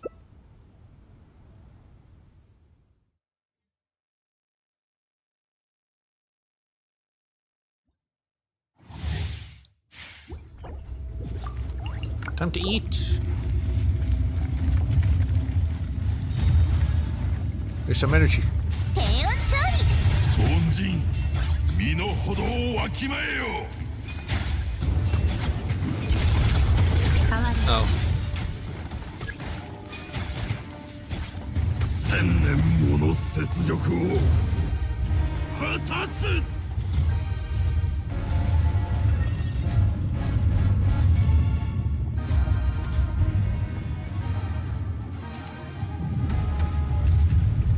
今こそ全ての怨嗟を払う時なり。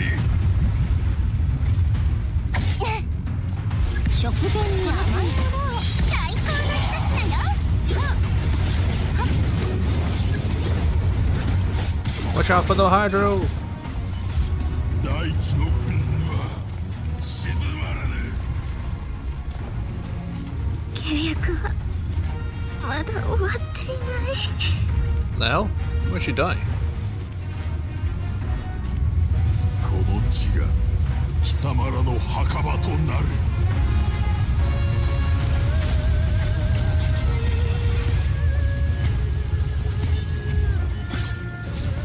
千年しかとその身に受けるがよい。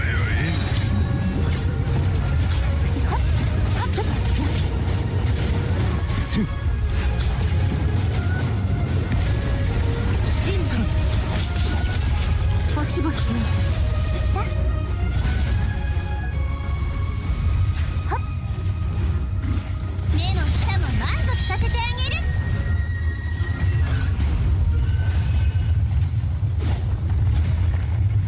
我は Too easy. 消えぬ。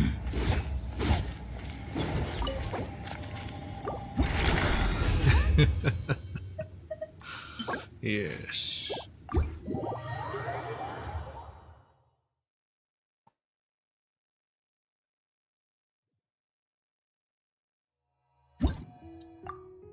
And I'm out of here.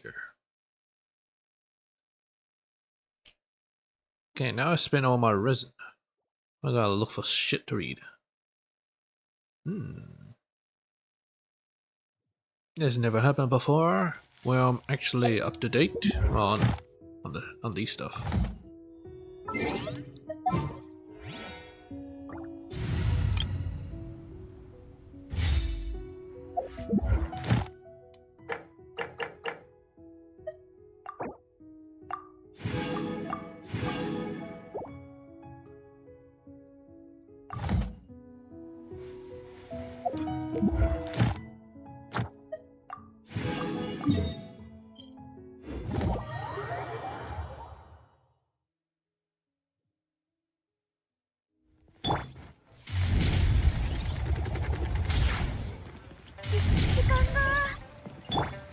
星と深淵。無事今日の星と深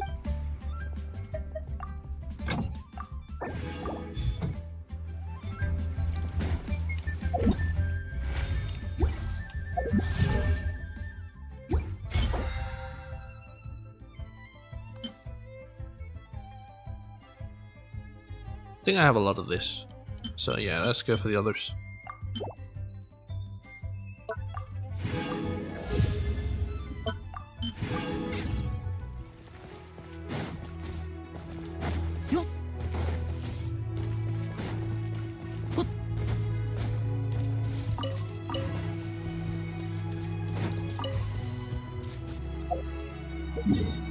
Okay, let's head over to Windrise and just sit there, I guess.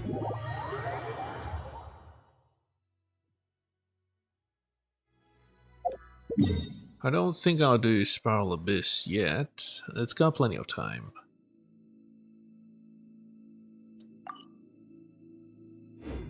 Yeah, it's as if it just reset. So it don't matter about that.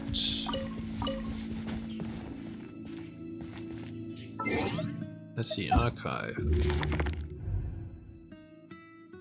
Read materials, read books, travelogue. Oh, that. Geography, I read it. Tutorials, who reads tutorials? Living beings, yeah, I read that. Equipment. That's really just these weapons here. Wolfang.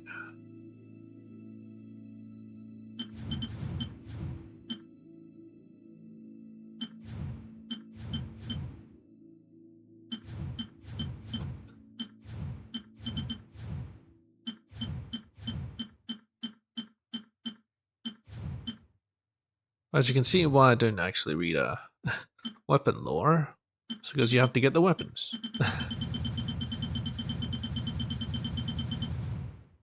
And same as characters. With these artifacts, you can get them. It's easy enough. Just grind it a bit and then you get them. So I read that. Materials, I read it all.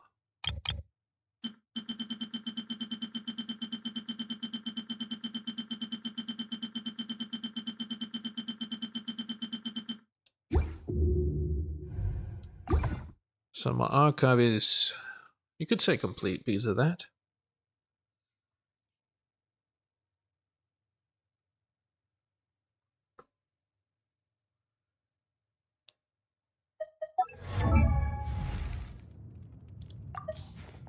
And there's character lore.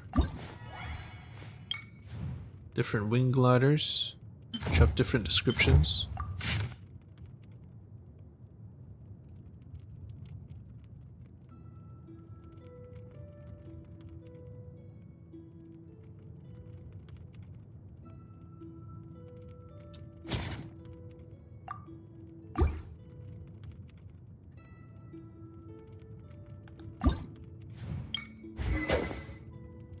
Weapon. True appearance. Use the original appearance of the character's equipped weapon. True appearance?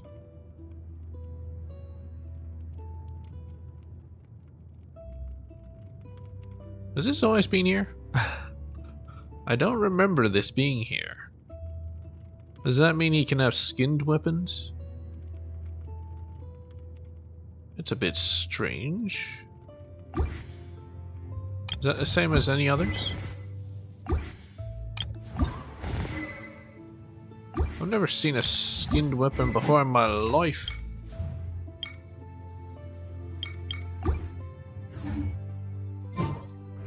Anyway, what I can do is get Shenhe's trail.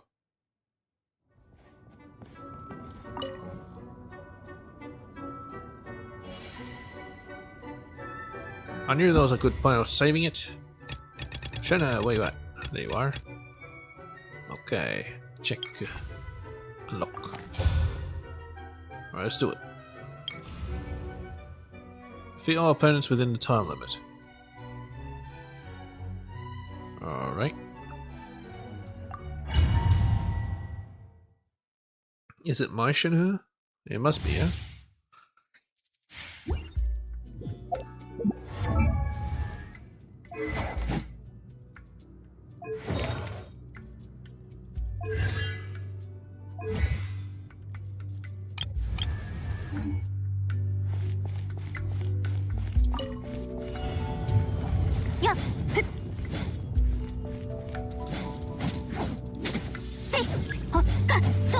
Can damage his shield while it's in this form?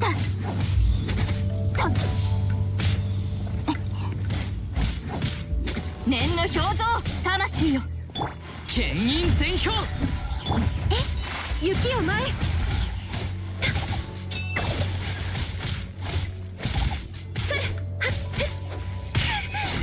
おとなしく捕まれよくもいでよはっだやっとった封印厳剣連気過信魂と表層よ決心となれ失礼神里流消滅おとなしく捕まれそうはさせない具現せよ雪を前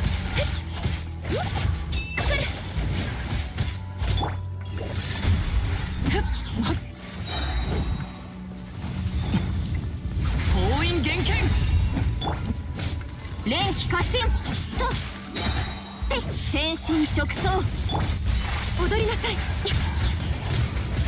桜吹雪我が命を聞きたまえ妖豆立ついた考察の Ah, 災 shit. There we go. Shanna has envisioned Echo. From the world she seems apart, but there are those who know her heart.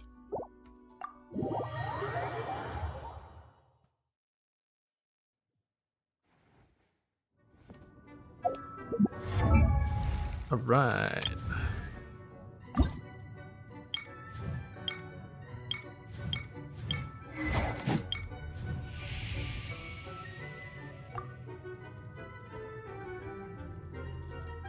Nice.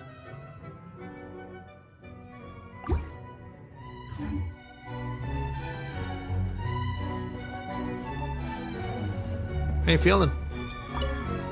どうやら本には筆者の感情が宿っていると聞いた。属性のさまざまな感情を知るには読書にもっと時間を割くべきだろうか。 No. おすすめの本はあるか？ The Ball Princess, I guess? Anyway.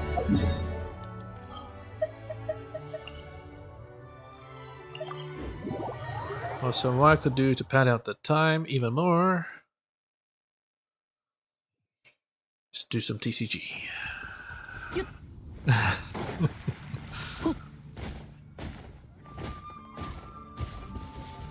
I fought Alakuna here. Good dang. She ain't that good at the game. Oh, is it new?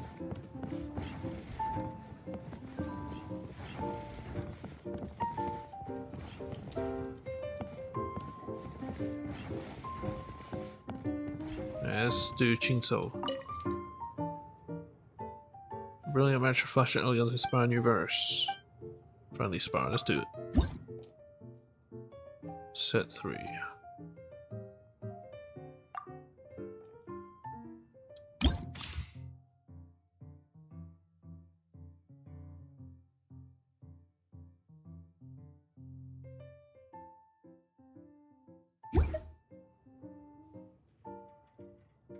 Let's start, I guess.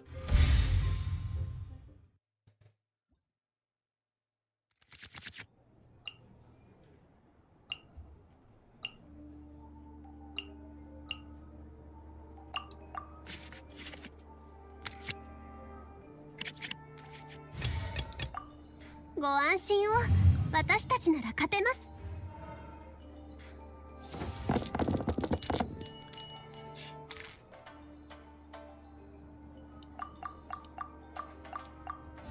Mainly Kokomi and Beto.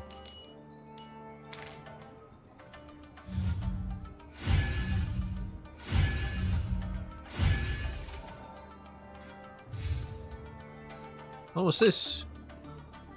Shield, create 2 mini Omni Element and draw 2 cards. You play any card, spend 2 if you are. Well, obviously I'll play this.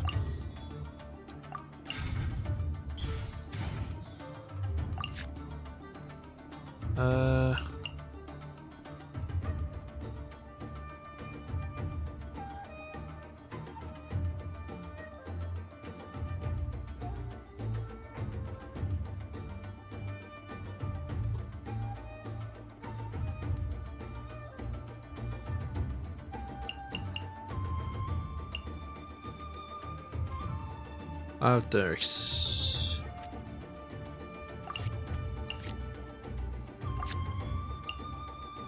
I guess I could just attack.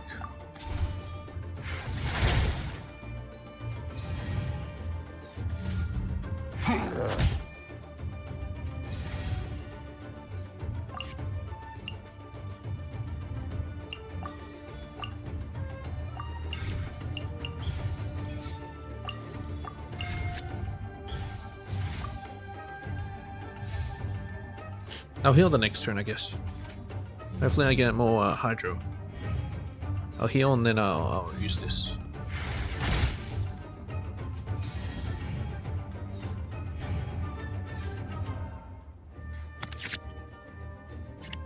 could tune one of them.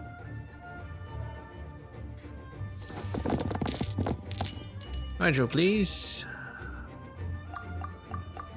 Okay.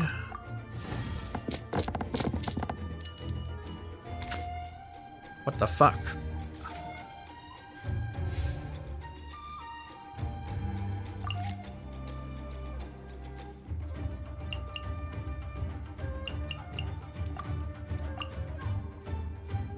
When you play any card.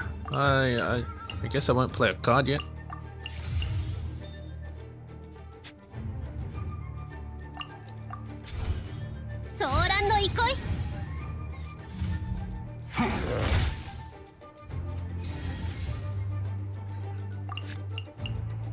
Now I'll play a card.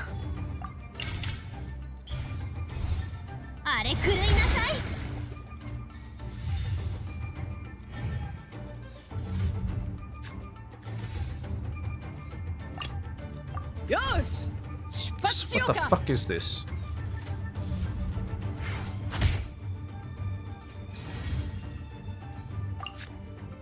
How the fuck? I just...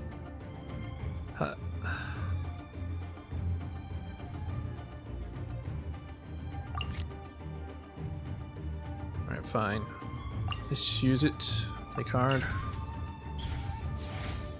Now just attack. At least I can do something.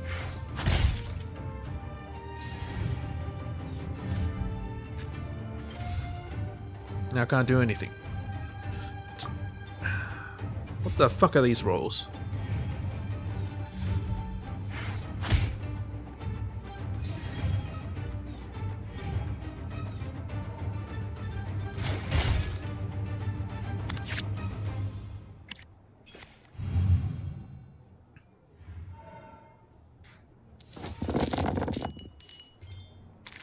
Now you give me Hydra, you piece of shit.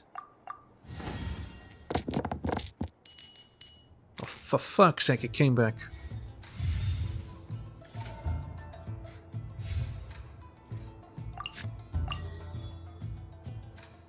Play card. Technically, this will be free. Yeah, you just get 2 Omni dice.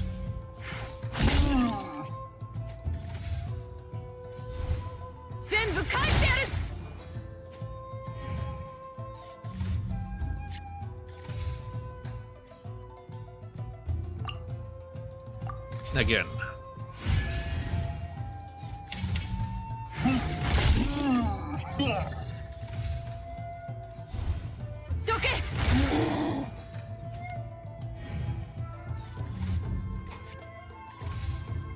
It's fine even if she falls.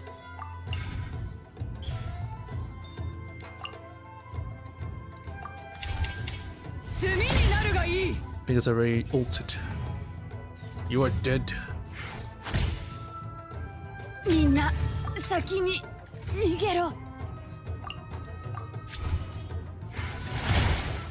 They're so dead.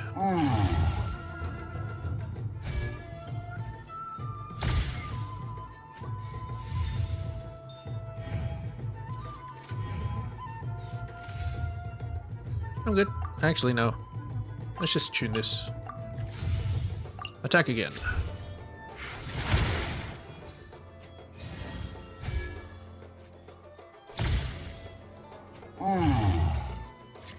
Shame that it didn't put Electro on this guy. Whatever.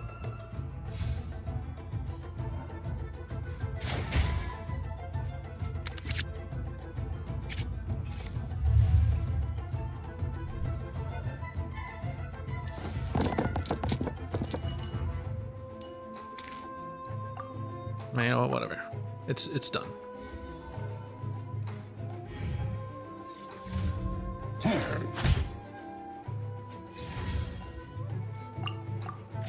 You fool!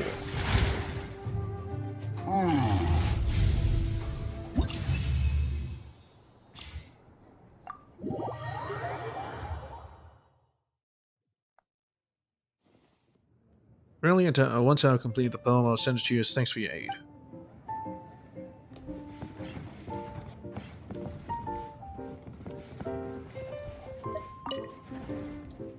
Say, 人が多すぎる。騒がしい。頭がフラフラする。Why don't you rent out one of the rooms? Let's play. And as you give your brain some exercise, you'll get a good night's sleep afterwards, so let's play around. Alright, let's do this. I rarely see Sayu's card.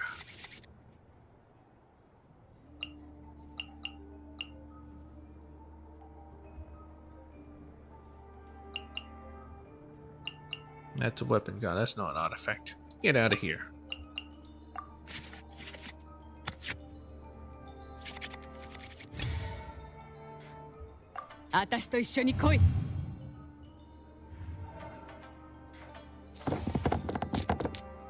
Electro, please. Yeah, Electro, please.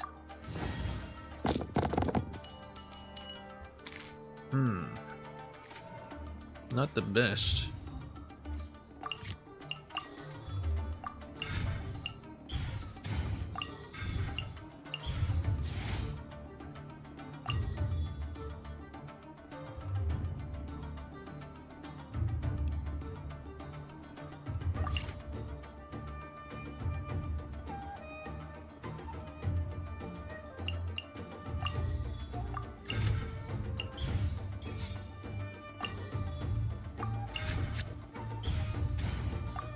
Keep it for next round, I guess.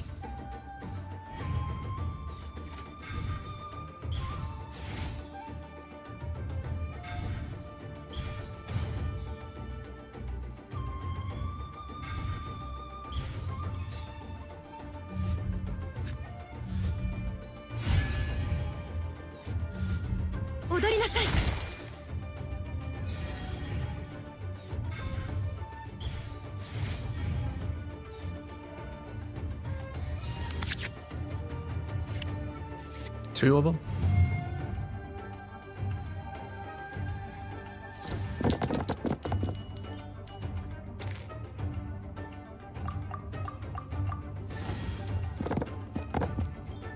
Nice. That's what you'd like to see.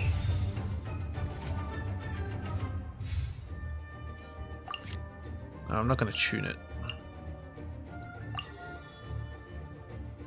Sure. Play card.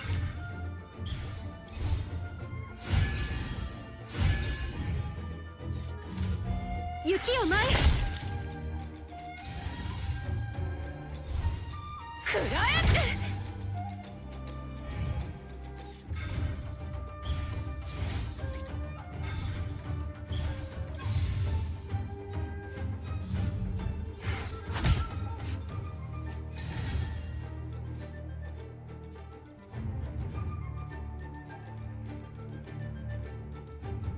It's just normal attack.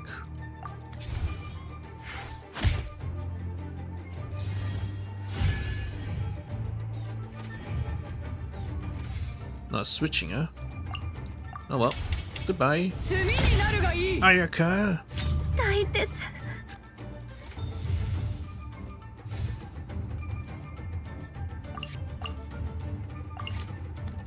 Yeah, let's tune it.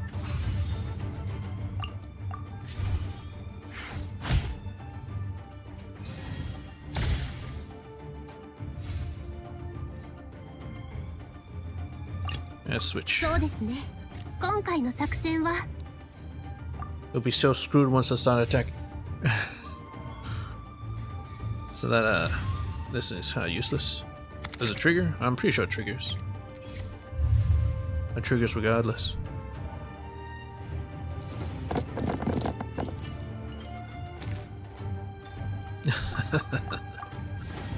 It doesn't matter about these last 3 dice, but we roll them anyway. Well, it's not gone. I guess it doesn't trigger.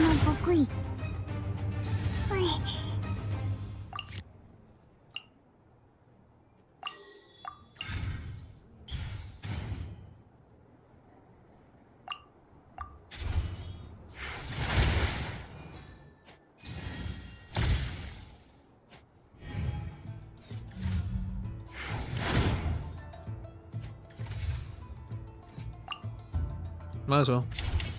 海のちぎりよ。逃げられなかった。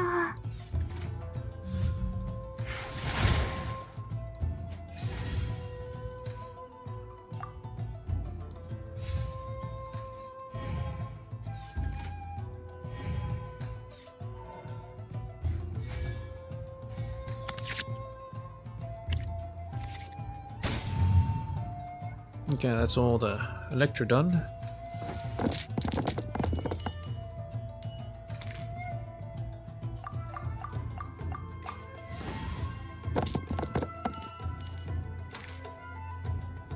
Just switch to Pyro.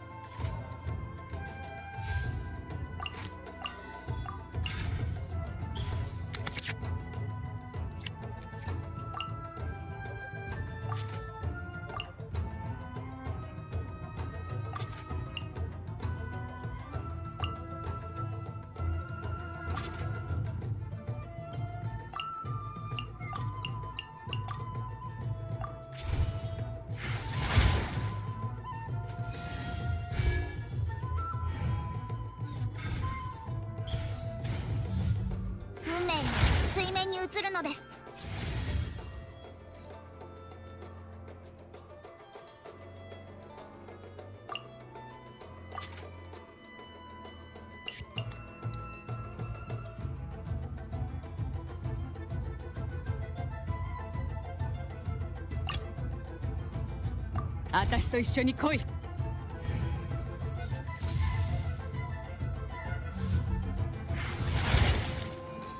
Ah, shit. Forgot about that. Oh well. End round. 運命よ、ここにいるよ。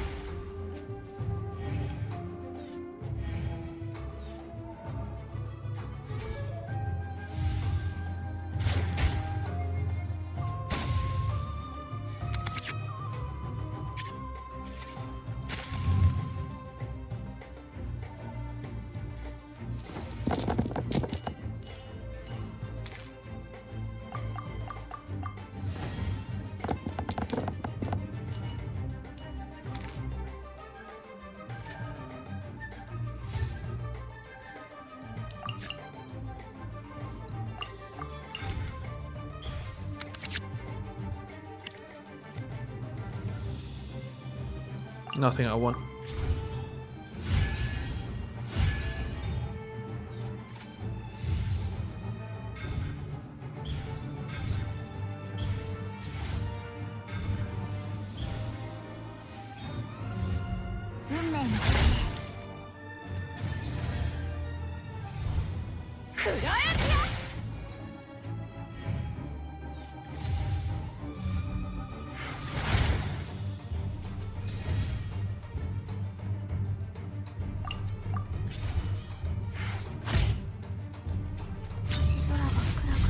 Nice.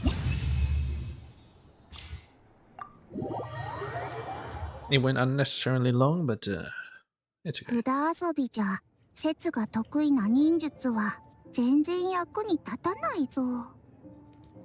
It is useful. You just gotta learn how to do it. To change the dice to your advantage.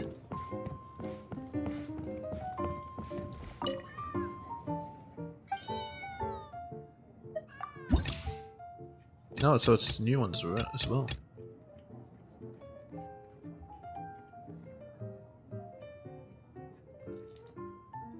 Charged attack. Skill. Weapon card, action card. 7 HP or less.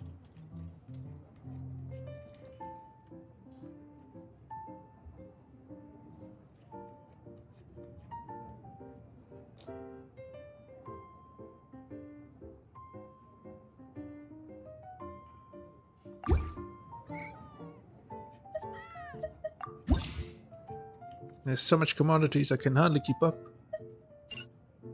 I mean, I can keep up, but you know, just can't be bothered. Workout. Yeah, workout's actually kind of nice. Good for Beto, I guess. Fight for death. is defeated, all your remaining characters gain +2 max HP. For every character. Well, you only get 3, so...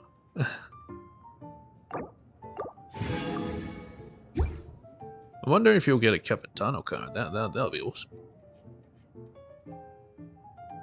Fire and War. Heard of resurrection with one reignite to them. This character is defeated during this round, consume elemental dust equal to the value of reignite. Grant this character immunity to defeat, heal this character to 1 HP, and then gain reignite +1. Huh. Is that how you use the defeated characters to actually increase your max HP? I think so.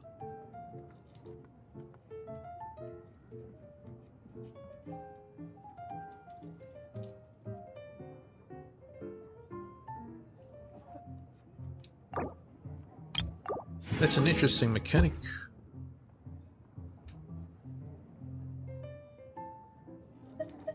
Out of sleepy meditation. Select 1 from 3 random technique cards.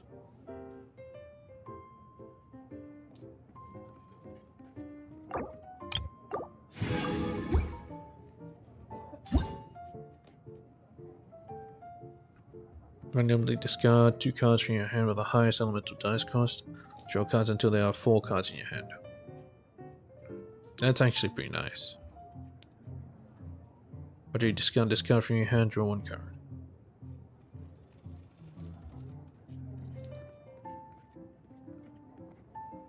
So you draw 5 cards, is that it? Fruits of Training. When your other characters prepare a skill, you select the character's next elemental skill. It costs 1 fewer elemental die.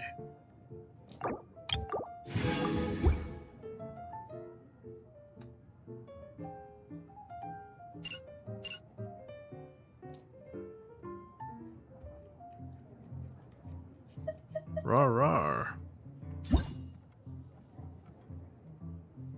Create yikes.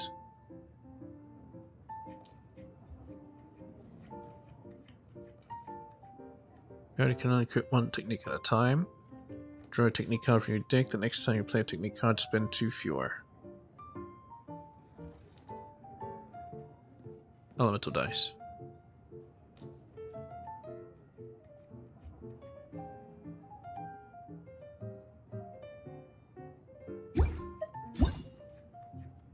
Spirited State. The character to which this card is attached performs prepare skill for 2 normal attacks. Prepare for normal attacks?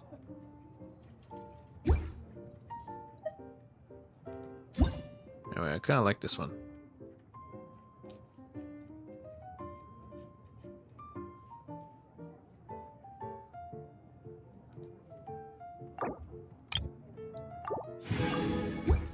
Anyway, I'm out of money.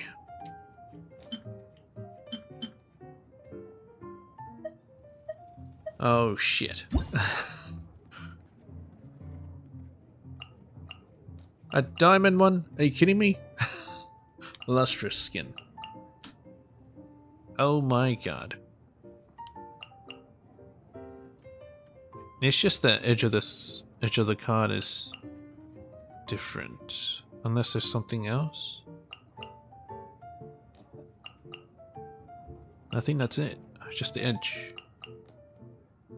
The animation inside the card is still the same.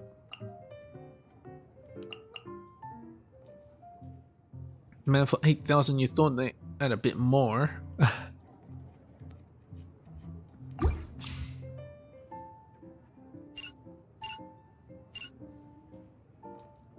Oh, and these ones too. Yeah, it's just the borders.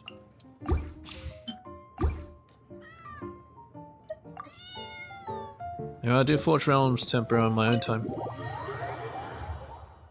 Anyway, what is our timeline for the rest of this patch? I wonder.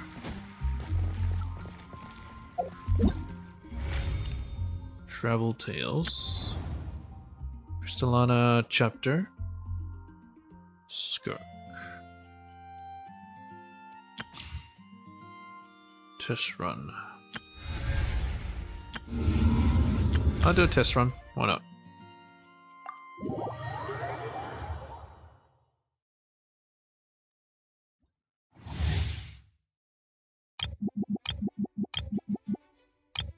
I don't need to know that shit. 今回は大物が釣れたよ。最高の人左右武装雨描きがたしみんなを守るからね。道あふれよや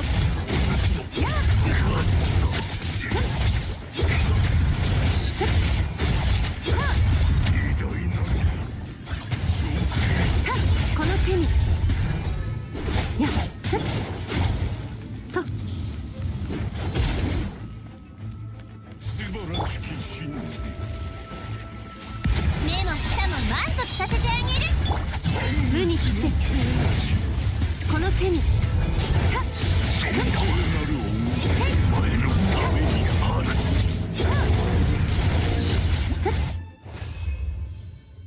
Everything just died. I didn't even get the animation for the ultimate. Oh well, whatever.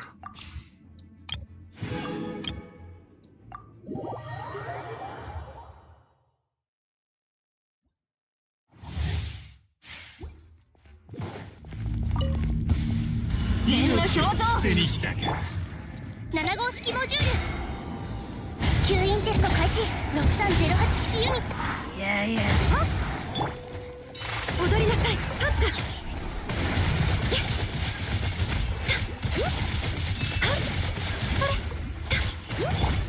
律令に従え命ずる吸引テスト開始。無双の風失礼よ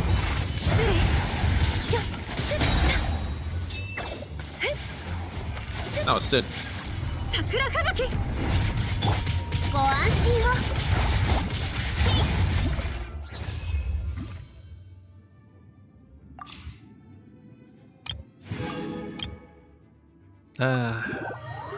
Dahlia. All right.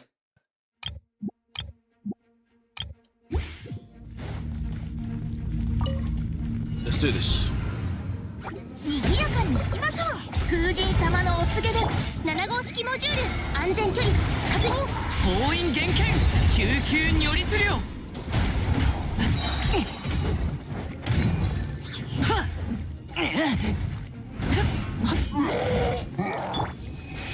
神のご加護を。回ってお別れの時間寒波到来回って寒波到来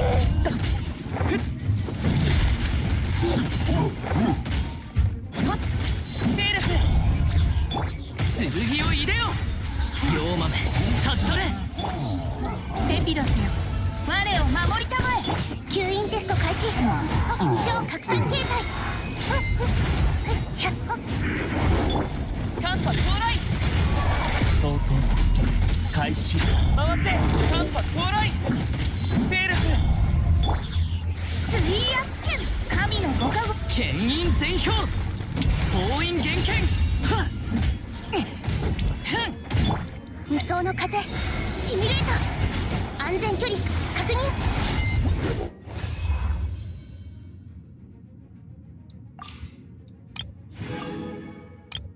Yeah. He doesn't have any.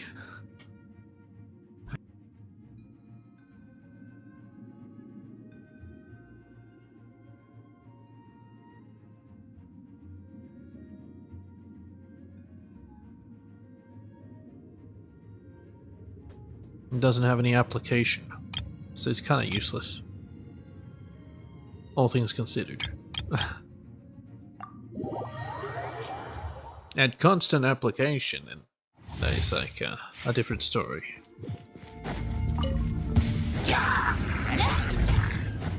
この祈りを聞き出す7号式モジュール吸引テスト開始。師匠の技を食らいなさい。ウオパーイオみんながそばにいてくれるわ我らに祝福あれ。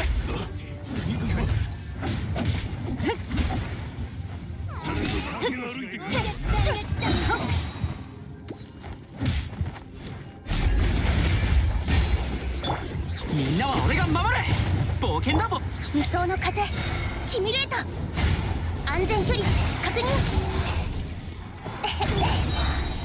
話が通じないなら叩くまででしょう。この祈りを聞きなさい。やっはっせい全力攻撃だ。ルオパーミオ吸引テスト開始。 It's all Sucrose. She's the one that's carrying every party.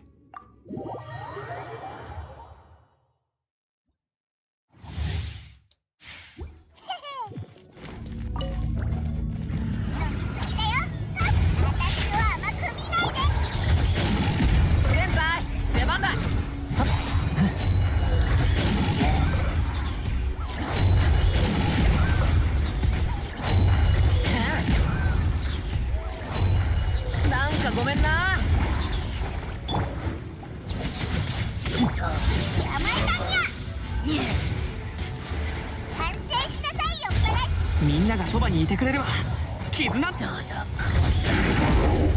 運召喚。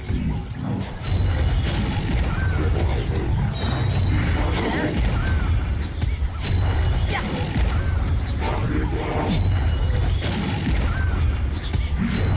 そいつ眠れない前菜出番だ。Coming so damn strong. I guess Dana actually helped, providing that cryo field. And healing, of course.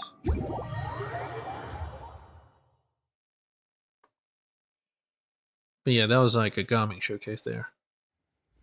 Which is not bad. I love Garmin. It's very damn good.